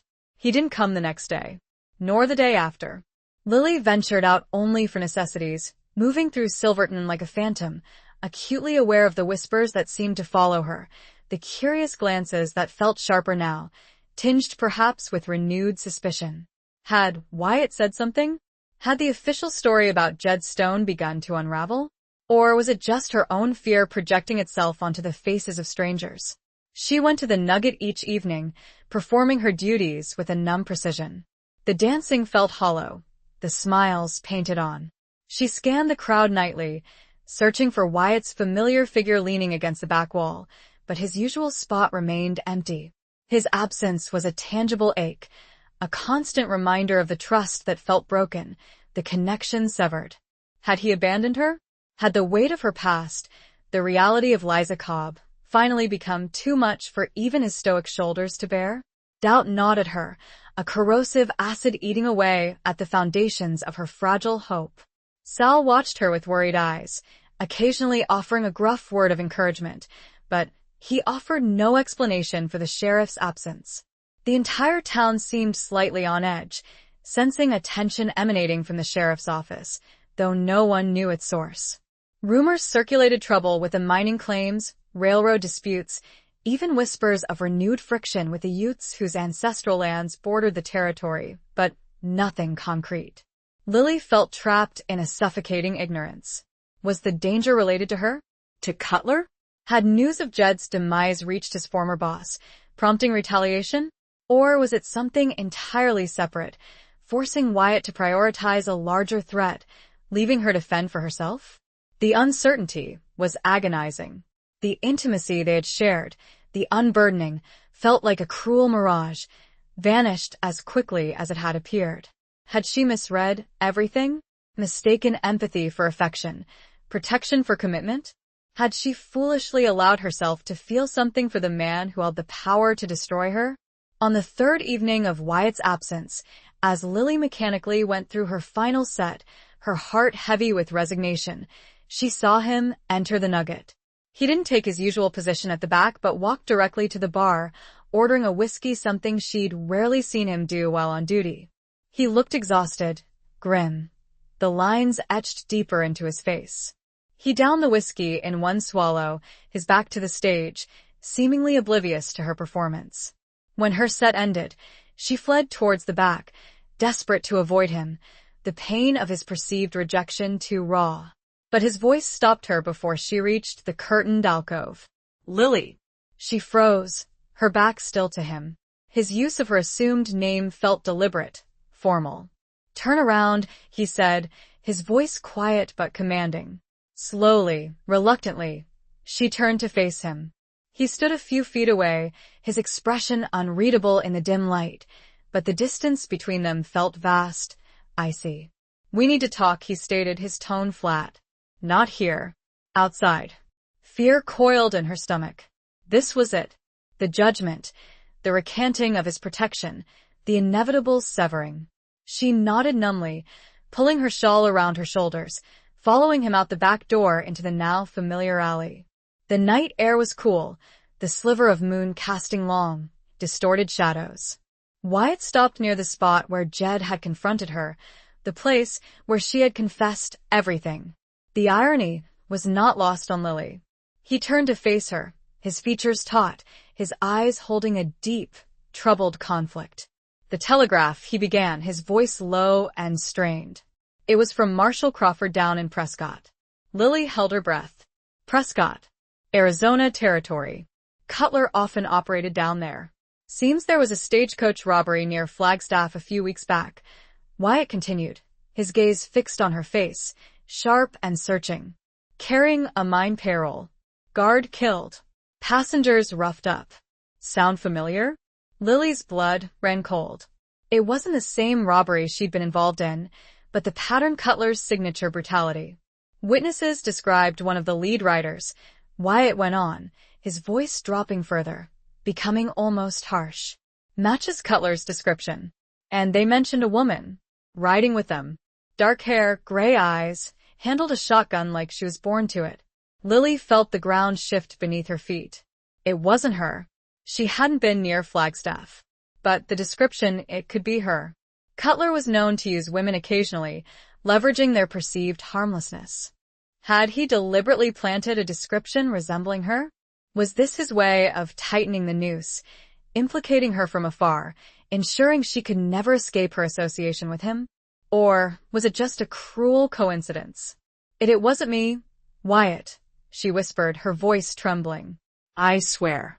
I haven't seen Cutler, haven't been anywhere near Arizona since she ran." Wyatt's gaze didn't soften. The conflict in his eyes intensified. He was weighing her words against the official report, against the damning description, against the undeniable truth of her past association with Cutler. The lawman in him warred with the man who had offered her protection, the man who had perhaps started to feel something more. "Crawford knows I dealt with Stone," Wyatt said, his voice tight. "He knows Stone ran with Cutler. Now this robbery happens, with a woman matching your description involved. Crawford is a skin questions, Liza. Hard questions. About Stone. About Silverton. About you." The implication hung heavy between them.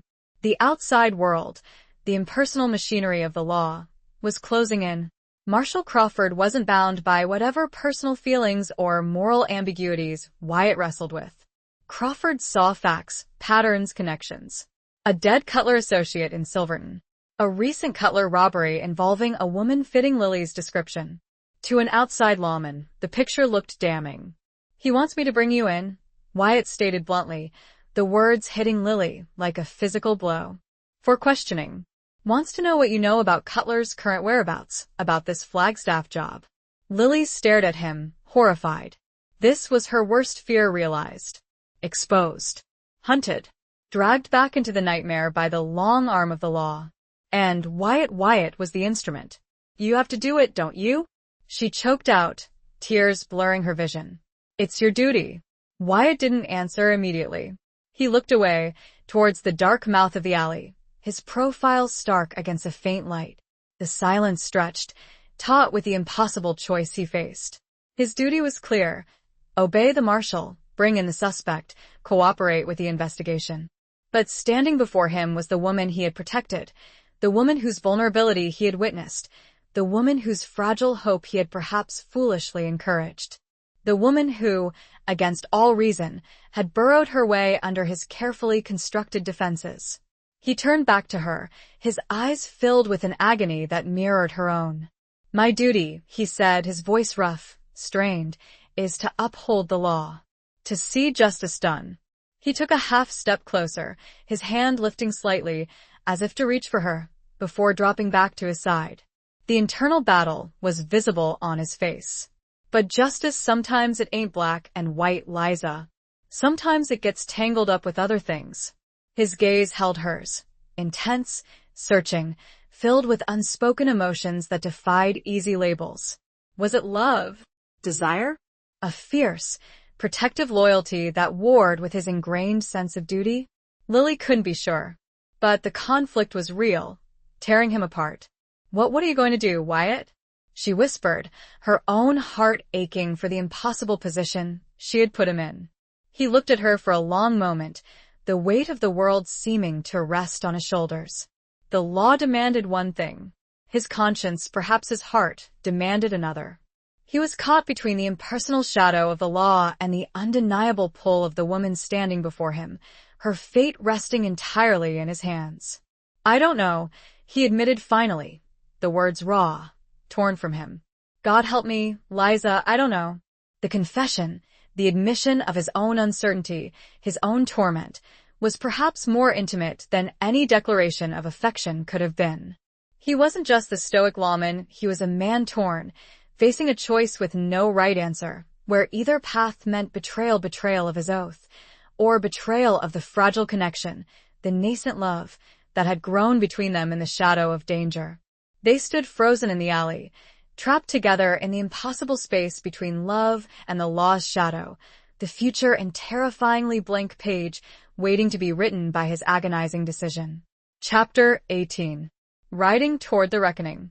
Wyatt's tortured admission, "I don't know," hung in the cold alley air, a stark acknowledgement of the impossible crossroads they occupied. The conflict wasn't just his, it was theirs.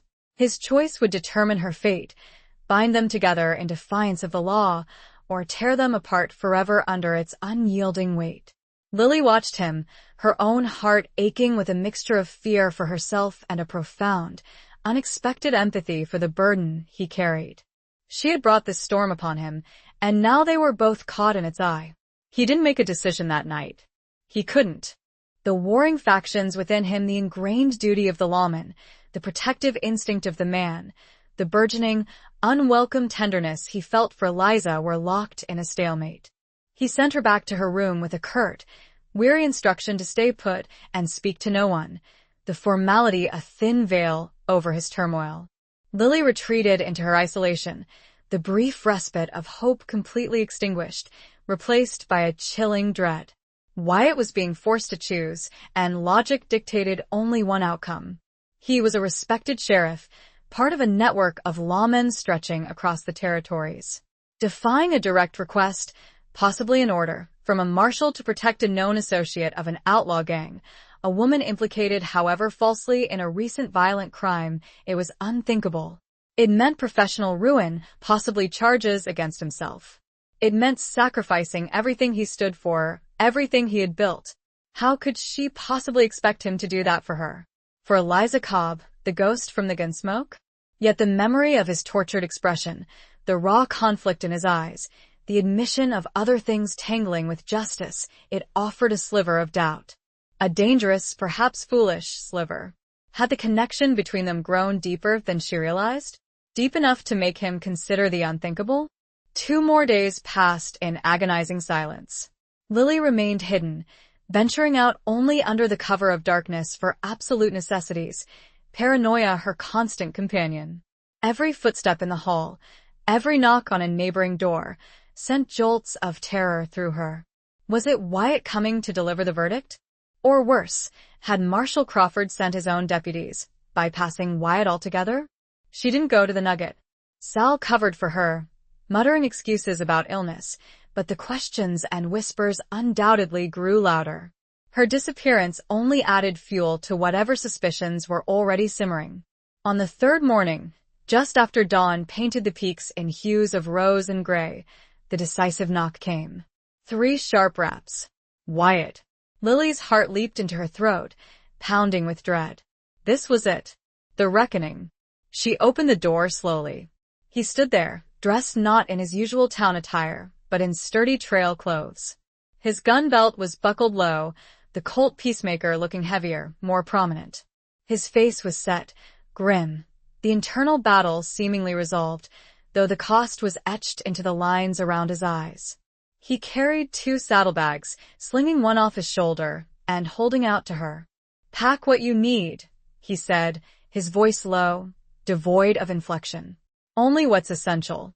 We ride out in an hour."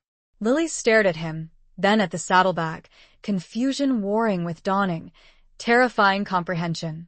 "Ride out? Where?" "Wyatt, what have you decided?" He stepped inside, pushing the door shut behind him.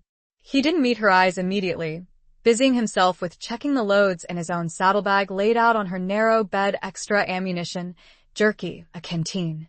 Marshal Crawford expects me to deliver Liza Cobb to Prescott for questioning, he stated, his voice flat, reciting the facts. Failure to comply would be problematic. He finally looked up, his gaze meeting hers, direct and unwavering, but shadowed with a profound sadness. But Liza Cobb vanished from Silverton 2 nights ago. No one's seen her. Seems she just disappeared. Lily's breath hitched. Disappeared? He wasn't going to turn her in. He was fabricating a story, defying the marshal, choosing her over his duty. Wyatt, she whispered, overwhelmed, tears stinging her eyes. You can't. Your reputation, your badge, my badge, he interrupted, his voice tight. Doesn't mean much if I stand by and watch the law devour someone who deserves a second chance. He stopped himself, unable or unwilling to voice the emotion hanging heavy between them. He shook his head, his expression hardening again with resolve.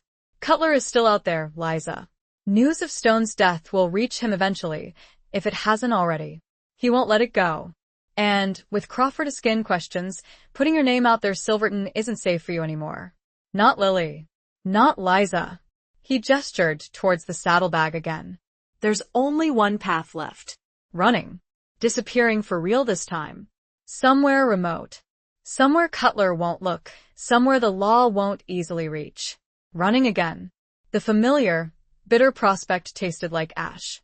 But this time we ride out? She repeated, focusing on the first word he'd said. We? Wyatt nodded, his jaw tight. I'm taking you, he said simply. Getting you clear of Silverton, clear of Crawford's immediate reach. Setting you on your way. Lily searched his face. Was that all? Was he simply escorting her to the edge of his jurisdiction, washing his hands of her, sending her alone into the wilderness while he returned to face the consequences of his deception? The thought sent a pang of disappointment, sharp and unexpected, through her relief. And then, she asked quietly, what happens to you? A faint, mirthless smile touched Wyatt's lips. I'll cross that bridge when I come to it. Spin Crawford a tale. Stall him. Buy you time. He hefted his own saddlebag. But I can't stay away long. I still have a town to look after. So, he wasn't coming with her. He was facilitating her escape, sacrificing his integrity, risking his career, to give her a head start before returning to his post, his lonely duty. It was an act of profound loyalty, of deep, unspoken care, yet it also felt like another kind of ending. He was sending her away, severing the connection to protect them both. Numbly, Lily began to pack, her movements mechanical. Practical clothes, the small hoard of money she had saved far less than what Jed had demanded, a packet of letters she kept tied with ribbon ghosts of a life before Cutler. Everything else, the trappings of Lily the Nightingale, she left behind. As she packed, the reality sank in. She was becoming Liza again, the fugitive, riding towards an unknown horizon, leaving behind the fragile hope of a settled life, leaving behind the man who had become her anchor in the storm. Wyatt watched her, his expression unreadable.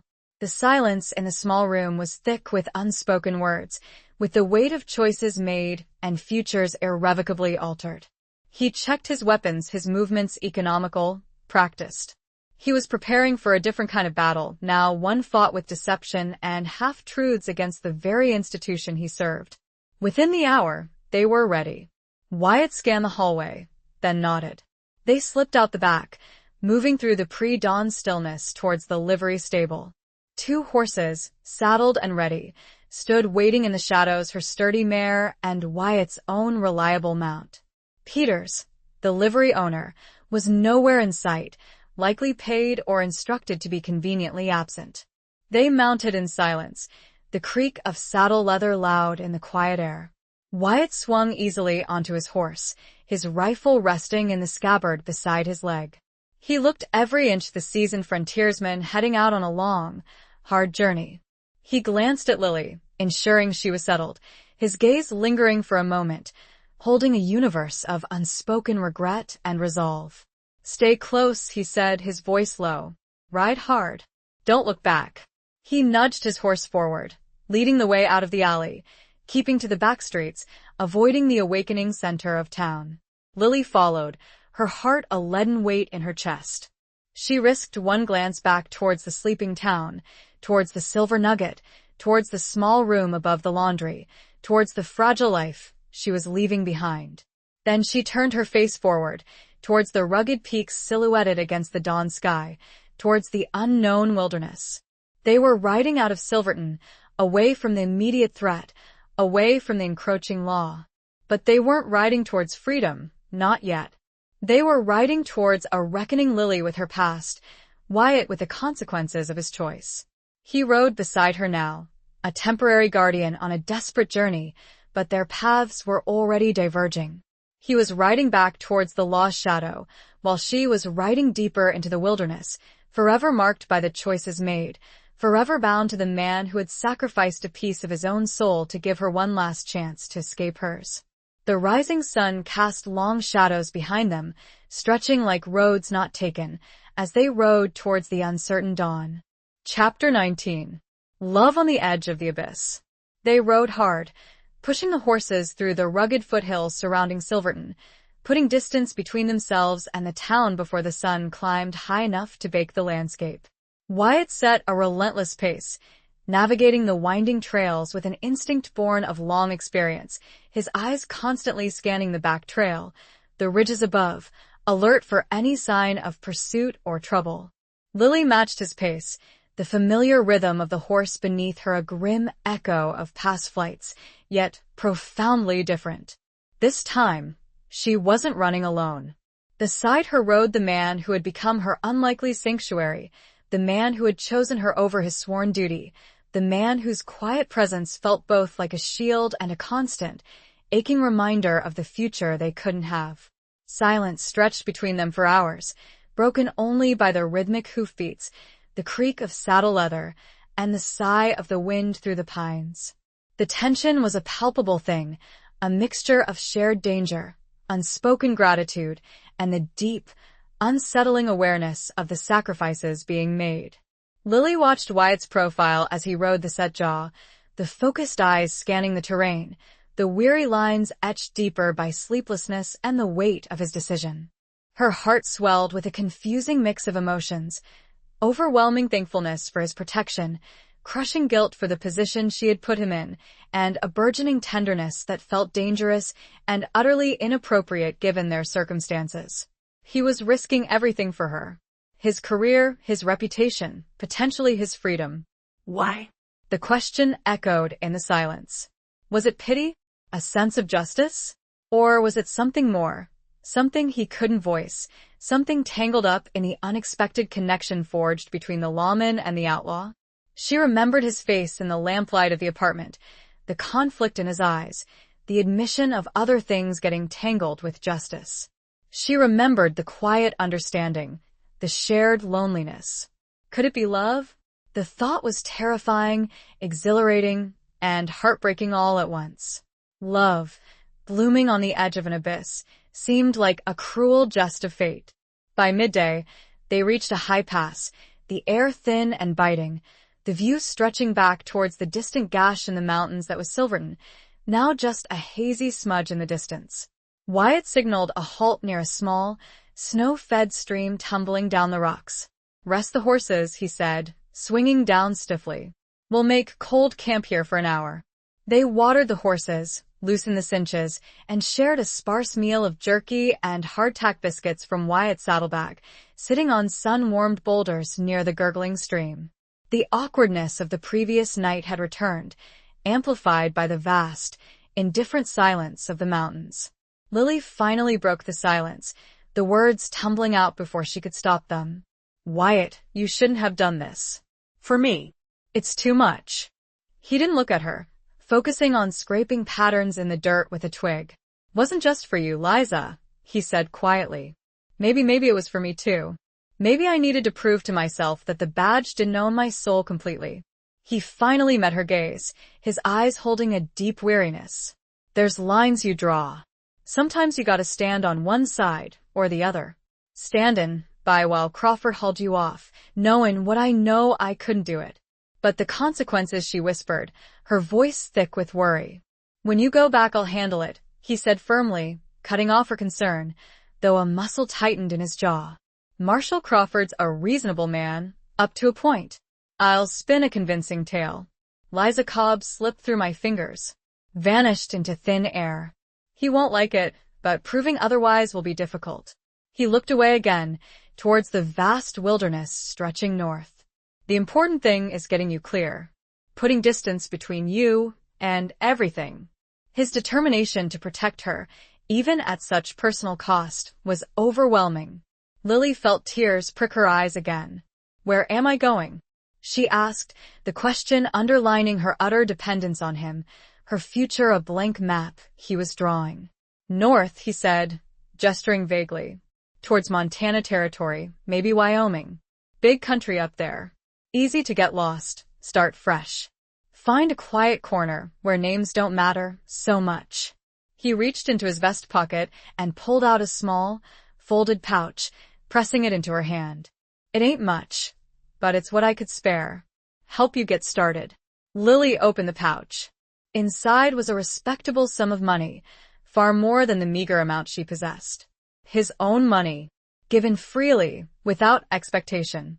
The gesture, so practical yet so profound, cracked the last of her reserves. A sob escaped her. Wyatt, I can't. Yes, you can, he interrupted, his voice rough but gentle. He finally reached out, his calloused fingers brushing against her cheek, wiping away a tear with surprising tenderness. The simple touch sent an electric jolt through her, igniting the spark that had been smoldering between them. You survived, Cutler. You survived Stone. You're stronger than you think, Liza. His touch lingered for a moment, his thumb tracing the line of her cheekbone. His eyes, usually so guarded, held a raw vulnerability, a deep, aching sadness. In that moment, on that high, lonely pass, with the world spread out below them and an uncertain future stretching before them, the carefully constructed walls between them crumbled completely. The space between them vanished. Lily didn't know who moved first, whether it was her leaning into his touch or him closing the distance, but suddenly they were holding each other, a desperate, clinging embrace born of shared danger, immense gratitude, and the heartbreaking realization of their impossible situation. His arms were strong around her, a solid anchor in the swirling chaos of her life. She buried her face against the rough fabric of his trail coat, breathing in the scent of dust, leather, and the faint, clean aroma of the mountains. Wyatt, she whispered against his chest, the name itself an admission of everything she felt. He held her tighter, his hand tingling in her hair, his breath warm against her ear. Liza, he murmured, his voice thick with emotion. He pulled back slightly, just enough to look into her eyes, his own gaze filled with a fierce, protective tenderness that stole her breath. And then he kissed her. It wasn't a gentle kiss, not tentative. It was hungry, desperate, freighted with all the unspoken words, the shared fear, the impossible longing. It spoke of the connection forged in the crucible of danger, of the empathy that bridged the gap between the lawman and the fugitive, of the love that had bloomed unexpectedly on the very edge of the abyss. Lily responded with equal fervor, pouring all her gratitude, her fear, her dawning love into the kiss, clinging to him as if he were the only solid thing in a collapsing world. The kiss was a fleeting moment of fierce, desperate connection, a blaze of warmth against the cold reality of their situation. When they finally broke apart, breathless, hearts pounding, the truth of their circumstances settled back upon them, heavier than before. This stolen moment couldn't change the fact that their paths diverged here. He had to go back. She had to go on. Alone. Wyatt rested his forehead against hers, his eyes closed for a moment, his breathing ragged. You need to go, Liza, he whispered, his voice strained. Keep riding north. Don't stop. Don't trust anyone easily. Build that life you talked about. He stepped back, putting physical distance between them again, though the emotional charge remained, crackling in the thin mountain air. He busied himself tightening the cinch on her horse's saddle, avoiding her eyes, the practical task a shield against the overwhelming emotion of the moment. Lily watched him, her heart aching with a love that felt doomed before it could even take root. He was sending her away, saving her life, but also breaking both their hearts in the process. This was the price of his protection, the cost of her survival. He turned back to her, his face composed once more, the lawman's mask firmly, if painfully, back in place. "Mount up," he said, his voice regaining its steady tone. "Time's wasting." She allowed him to help her onto her horse, his hand lingering for a fraction of a second on her arm. Their eyes met one last time, conveying everything that words could not: the regret, the sacrifice, the impossible love born on the edge of the abyss. "Be safe, Wyatt," she whispered, her voice choked. A flicker of pain crossed his face before he masked it. "You too, Liza. Stay strong." He swung onto his own horse, then pointed north, towards the vast, beckoning wilderness. "That way. "Follow the sun. Find your peace." He didn't wait for her reply. He turned his horse abruptly and started back down the trail they had climbed, back towards Silverton, back towards the lost shadow, back towards the consequences he would face alone. He didn't look back. Lily watched him go until his figure was just a small speck against the immense landscape, until the sound of his horse's hoofbeats faded into the vast silence. She was alone again, truly alone, on a high mountain pass with an unknown future stretching before her. But she carried with her the weight of Wyatt's sacrifice, the memory of his desperate kiss, and the knowledge that somewhere, back in the world she had fled, a lone lawman carried a mark on his soul, placed there by a love that bloomed and died on the edge of the abyss. Taking a deep, shuddering breath, she turned her horse north and rode towards the wilderness, towards the uncertain hope of a new beginning, forever haunted by the ghost of what might have been. Chapter 20. The Last Bullets Echo. Wyatt returned to Silverton under the cold, judgmental light of a new day, leaving a piece of himself behind on that high mountain pass. He rode back down the winding trails not as a triumphant lawman who had dispatched a villain, but as a man deeply compromised, burdened by a choice that resonated with the hollow ache of sacrifice. Liza was riding north, towards a fragile chance at freedom he had bought for her at the potential cost of his own integrity, his career, perhaps even his life. The memory of her tear-streaked face, the desperate heat of their kiss, the finality of their parting, these things rode with him, heavier than the Colt peacemaker at his hip, heavier than the badge pinned over his heart. Silverton felt different upon his return. Or perhaps it was he who had changed. The familiar bustle of the streets, the clang of the blacksmith's hammer, the raucous shouts from the saloons seemed jarring, dissonant against the backdrop of his internal turmoil. He stabled his horse, exchanging only curt nods with Peters, whose eyes held a knowing caution.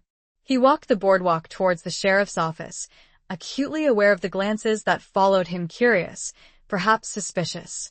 News traveled fast in a town like this. The sheriff riding out at dawn, returning alone near dusk after dispatching Jed Stone days earlier? Questions would be forming, whispers already beginning to weave speculative tales. His first duty was the telegraph office. He needed to respond to Marshal Crawford. Standing before the chattering key, he composed his message carefully, choosing words as precise and deceptive as a card sharp, dealing seconds. Stone resisted arrest. Forced confrontation. Fatality resulted. Suspect Liza Cobb, previously seen associating with Stone. Questioned prior. Denied knowledge Cutler whereabouts. Subject vanished before further action possible. Believed fled territory. Regret inability detain.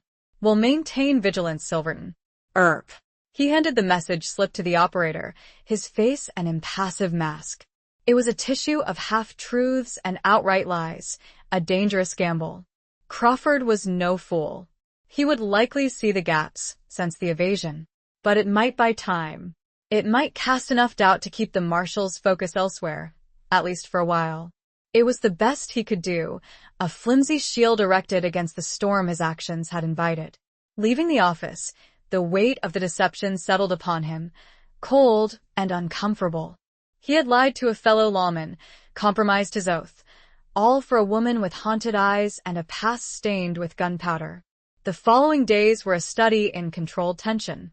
Wyatt moved through his duties with grim efficiency, maintaining order, settling disputes, projecting an aura of unwavering authority he no longer truly felt. He kept his own counsel, his customary taciturn nature deepening into near silence. He avoided the silver nugget, avoided Sal's questioning gaze, avoided the places that held sharp memories of Lily Liza. He worked tirelessly, throwing himself into the minutiae of his job as if sheer activity could outrun the gnawing guilt and the persistent ache of her absence. He knew the whispers continued. Why did the sheriff let that woman disappear? What really happened with that Stone fella? Is Earp hiding something? He ignored them, letting his reputation, his steady presence, his quick draw serve as his only defense. But the isolation he had always felt deepened, becoming a chasm. He had drawn a line, as he'd told Liza, but standing on this side felt profoundly lonely. Then, subtly at first, the atmosphere in Silverton began to shift again. It wasn't overt, nothing he could pin down immediately, just a change in the current, a new tension underlying the usual boisterous energy. A few unfamiliar faces appeared, men with hard eyes and watchful postures, drifting through the saloons, asking quiet questions. They didn't look like typical prospectors. They looked like wolves testing the edges of the herd. Wyatt's instincts, honed by years of survival, screamed danger. He saw one of them watching the bank, another lingering too long near the stagecoach office. They moved with a quiet coordination, attempting to blend in but radiating a subtle menace. He didn't need a telegraph to tell him who they were. Cutler's men. Sent ahead, likely, scouting, assessing.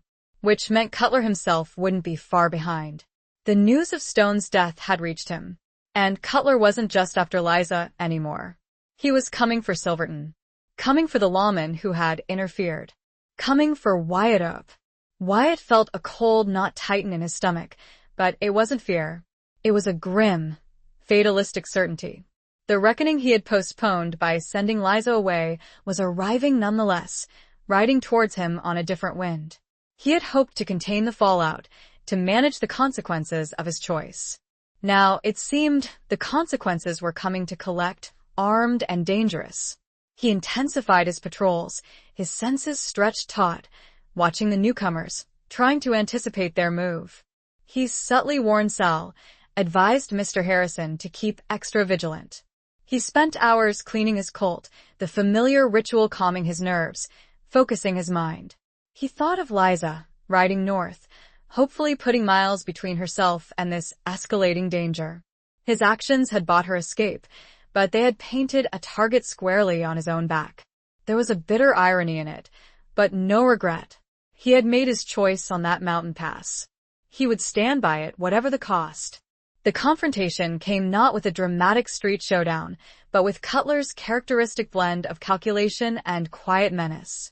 Late one afternoon, as Wyatt sat alone in his small office, reviewing paperwork by the fading light, the door opened without a knock. Caleb Cutler stood there. He looked utterly unremarkable, dusty clothes, plain features, medium height. Only his eyes, pale gray and chillingly devoid of emotion, marked him. He wasn't flanked by his men, he had come alone, a testament to his cold nerve. "Sheriff up," Cutler said, his voice soft, almost polite, lacking any inflection. He stepped inside, closing the door quietly behind him. "Mind if I have a word?" Wyatt didn't reach for his gun. He simply leaned back in his chair, his hand resting lightly on the desk near the butt of the Colt he always kept within reach. His own eyes, steady and blue, met Cutler's cold gaze. "State your business, Cutler." No pretense. No games. They both knew why he was here. Cutler allowed a small, chilling smile to touch his lips. "Straight to it. I like that." He walked slowly towards the desk, his movements unhurried, deliberate. "I had an employee here in Silverton, Jedediah Stone. Seems he met with an unfortunate accident." Stone resisted arrest, Wyatt stated flatly, reciting the official lie. "Made a bad choice." "Jed made many bad choices," Cutler conceded smoothly. "But he was mine to discipline. Not yours." He stopped directly across the desk from Wyatt. And then there's the matter of the girl. Liza Cobb. My property, you might say. Stolen goods, she absconded with. Goods you seem to have helped disappear. Don't know any Liza Cobb, Wyatt replied, his voice level, betraying nothing. The woman Stone was harassing called herself Lily. She panicked after the shooting. Left town. Cutler chuckled, a dry, rasping sound. Convenient. You spin a fine tale, Sheriff. Almost believable. He leaned forward slightly, his voice dropping, becoming venomous. But I know Liza. And I know she wouldn't run without help. Your help. He straightened up. You interfered, Cost me an operative. Cost me my property. Disrupted my affairs. That requires compensation. A settling of accounts. Is that a threat? Wyatt asked quietly, his body utterly still, coiled energy beneath the calm exterior. It's a statement of fact, Cutler replied. Silverton's a prosperous town. Lots of silver changing hands. Accidents happen. Fires start. People get hurt. He paused, letting the implication hang in the air. Unless, perhaps, the sheriff sees fit to cooperate. Make amends for the trouble he's caused. He wasn't just threatening Wyatt, he was threatening the town Wyatt was sworn to protect. Holding Silverton hostage for Wyatt's interference, for Liza's freedom. It was a cruel, effective move, targeting Wyatt's sense of duty, the very thing he had compromised. Wyatt looked past Cutler, through the dusty window at the town settling into evening. He saw the flickering lights of homes, heard the distant laughter. These were the people he protected. He thought of Liza, riding north, hopefully safe. He thought of the choice he had made, the line he had drawn. Cutler was trying to force him back across it, demanding he sacrifice the town, or perhaps himself, to pay Liza's debt. A cold, hard resolve settled over Wyatt. He had made his choice. He had accepted the burden. Cutler represented the darkness he had tried to shield Liza from, the rot he refused to let win. There would be no cooperation, no amends extracted through fear. Your business is with me, Cutler, Wyatt said, his voice low and steady, carrying the weight of finality. Leave the town out of it. Cutler's eyes narrowed almost imperceptibly. He had expected negotiation, fear, an attempt to bargain. He hadn't expected quiet defiance. Brave words, Sheriff. But bravery doesn't stop bullets. Neither does hiding behind threats, Wyatt retorted. He slowly pushed his chair back and stood up, moving around the desk, deliberately closing the distance between them. He stopped barely an arm's length from the outlaw leader. The air crackled with tension. You want to settle accounts? Settle them with me. Now. It wasn't a challenge issued in the dusty street at high noon. It was a quiet, grim invitation delivered in the confines of the small office, stripped of bravado, reduced to the raw essence of confrontation. Man to man. Law against outlaw. Cutler studied Wyatt's face, searching for any sign of weakness, any flicker of doubt. He found none. Only a weary, bone-deep resolve. Cutler hadn't achieved his position through reckless gunplay. He was a calculator, a manipulator. But he also understood moments like this, moments where the calculation was done, and only violence remained. He had underestimated the quiet sheriff. A faint signal must have passed from Cutler, perhaps a subtle shift in posture, because the office door burst open. Two of Cutler's men filled the doorway, guns already drawn, aimed squarely at Wyatt. Wyatt didn't flinch. His gaze remained locked on Cutler. Thought you came alone, he remarked dryly. Cutler smirked. Insurance. In that split second, Wyatt moved. Not with the blinding speed Peters had described, but with a calculated, explosive efficiency. He didn't go for the gun on his hip. Instead, he lunged forward, shoving the heavy wooden desk with all his strength directly into Cutler, knocking the outlaw leader off balance, spoiling the aim of the men in the doorway for a crucial instant. Simultaneously, Wyatt drew the Colt from the holster concealed beneath his desk, firing twice even as the desk crashed into Cutler. The shots were deafening in the small room. One of the gunmen in the doorway crumpled, clutching his chest. The other fired wildly, the bullet splintering the doorframe near Wyatt's head. Cutler, staggering back, clawed for his own weapon. Wyatt turned, his Colt steady, and fired again. The bullet struck Cutler high in the shoulder, spinning him around. He cried out, dropping his gun, clutching the wound. The remaining gunman hesitated, seeing his boss injured, his partner down. Wyatt didn't give him time to reconsider. He stepped clear of the overturned desk, his Colt leveled. "Drop it," he commanded, his voice ringing with cold authority. "It's over." The gunman, seeing the deadly certainty in Wyatt's eyes, slowly lowered his weapon, letting it clatter to the floor. Silence descended, thick with the acrid smell of gunpowder and the ragged sound of breathing. Wyatt stood amidst the wreckage, the overturned desk, the fallen gunman, the wounded outlaw leader clutching his shoulder, the surviving henchman standing with hands raised. It was over. Cutler's threat to Silverton was neutralized. But the victory felt hollow, grim. Another confrontation forced, more blood spilled, darkening the mark on his soul. He looked at Cutler, whose cold eyes now held shock and pain, but still flickered with impotent rage.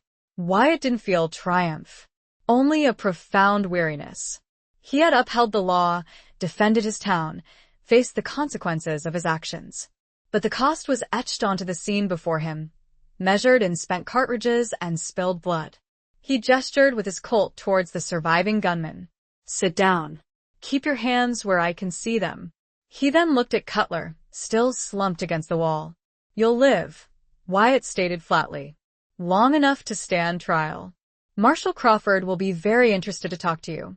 Letting Cutler live, delivering him to Crawford, might even help Wyatt's own precarious position. A small, pragmatic calculation in the midst of the grim aftermath. As he stood there, the adrenaline fading, leaving behind the familiar ache of violence confronted and delivered, he heard it. Not a real sound, perhaps, but an echo in his mind, sharp and clear as the gunshot that had felled Jed Stone. The last bullet's echo. It reverberated through the silence, a reminder of the choices made, the lives altered, the love found and lost on the edge of the abyss. He had faced his reckoning, paid a price, and survived. But the echo remained, a permanent resonance of the woman riding north, carrying his secret, his sacrifice, and a piece of his own marked soul with her into the wilderness. Epilogue. Where the dust settles. Years turned like the slow grind of seasons in the high country. Silverton, forever chasing the next vein of silver, the next boom, remained stubbornly itself, raw, restless, etched against the enduring mountains. Dust settled, was stirred up again, and settled once more. Wyatt still wore the badge of sheriff. He was older now, the lines etched deeper around his steady blue eyes, his silence more profound, carrying the quiet weight of things seen and done. The capture of Caleb Cutler, delivered wounded but alive to Marshal Crawford, had smoothed over the awkward questions about the vanished woman known as Lily. Cutler's subsequent conviction, along with the damning testimony regarding his operations, cast Wyatt's actions in Silverton, including the unfortunate demise of Jed Stone, in the light of necessary, if harsh, justice. His reputation remained intact, perhaps even enhanced in the eyes of some. He was still the lawman who didn't tolerate trouble, the man who stood firm. But the townspeople sensed a change. He was more solitary than ever, the quiet watchfulness tinged with a melancholy that hadn't been there before. He rarely lingered at the Silver Nugget, though it still thrived, new dancers trying and failing to capture the haunted grace the patrons vaguely remembered in the Nightingale. Sometimes, standing alone on the boardwalk as twilight bled purple over the peaks, Wyatt would find his gaze drifting north, towards the vast, empty lands where he had sent Liza. He never received word. He never expected to. But the memory of her remained, her fear, her resilience, the desperate heat of their kiss on that wind-swept pass. It was a scar on his soul, as Sal had predicted, but one he bore willingly, a testament to a line drawn, a choice made, a connection that defied law and logic. He carried the echo of the last bullet, not with regret, perhaps, but with the enduring weight of its necessity and the profound loneliness of the path he had chosen. Far to the north, where the plains met the foothills of a different, wilder range of mountains, lived a woman named Anna. She owned a small, remote homestead nestled beside a creek fringed with cottonwoods. Her hands were calloused from tending livestock and coaxing vegetables from the stubborn soil. Her dark hair, streaked now with threads of silver, was usually pulled back severely, practicality having long ago replaced vanity. Her gray eyes, clear and startling in her weathered face, held a deep calm, but also a lingering watchfulness, the habit of scanning horizons ingrained too deep to ever fully erase. She lived quietly, kept mostly to herself, exchanging necessary goods and brief courtesies at the nearest settlement, a rough outpost miles away. No one there knew her past.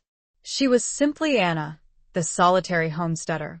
Sometimes, during the long, quiet evenings, sitting by her hearth fire, she would take out a small, worn leather pouch.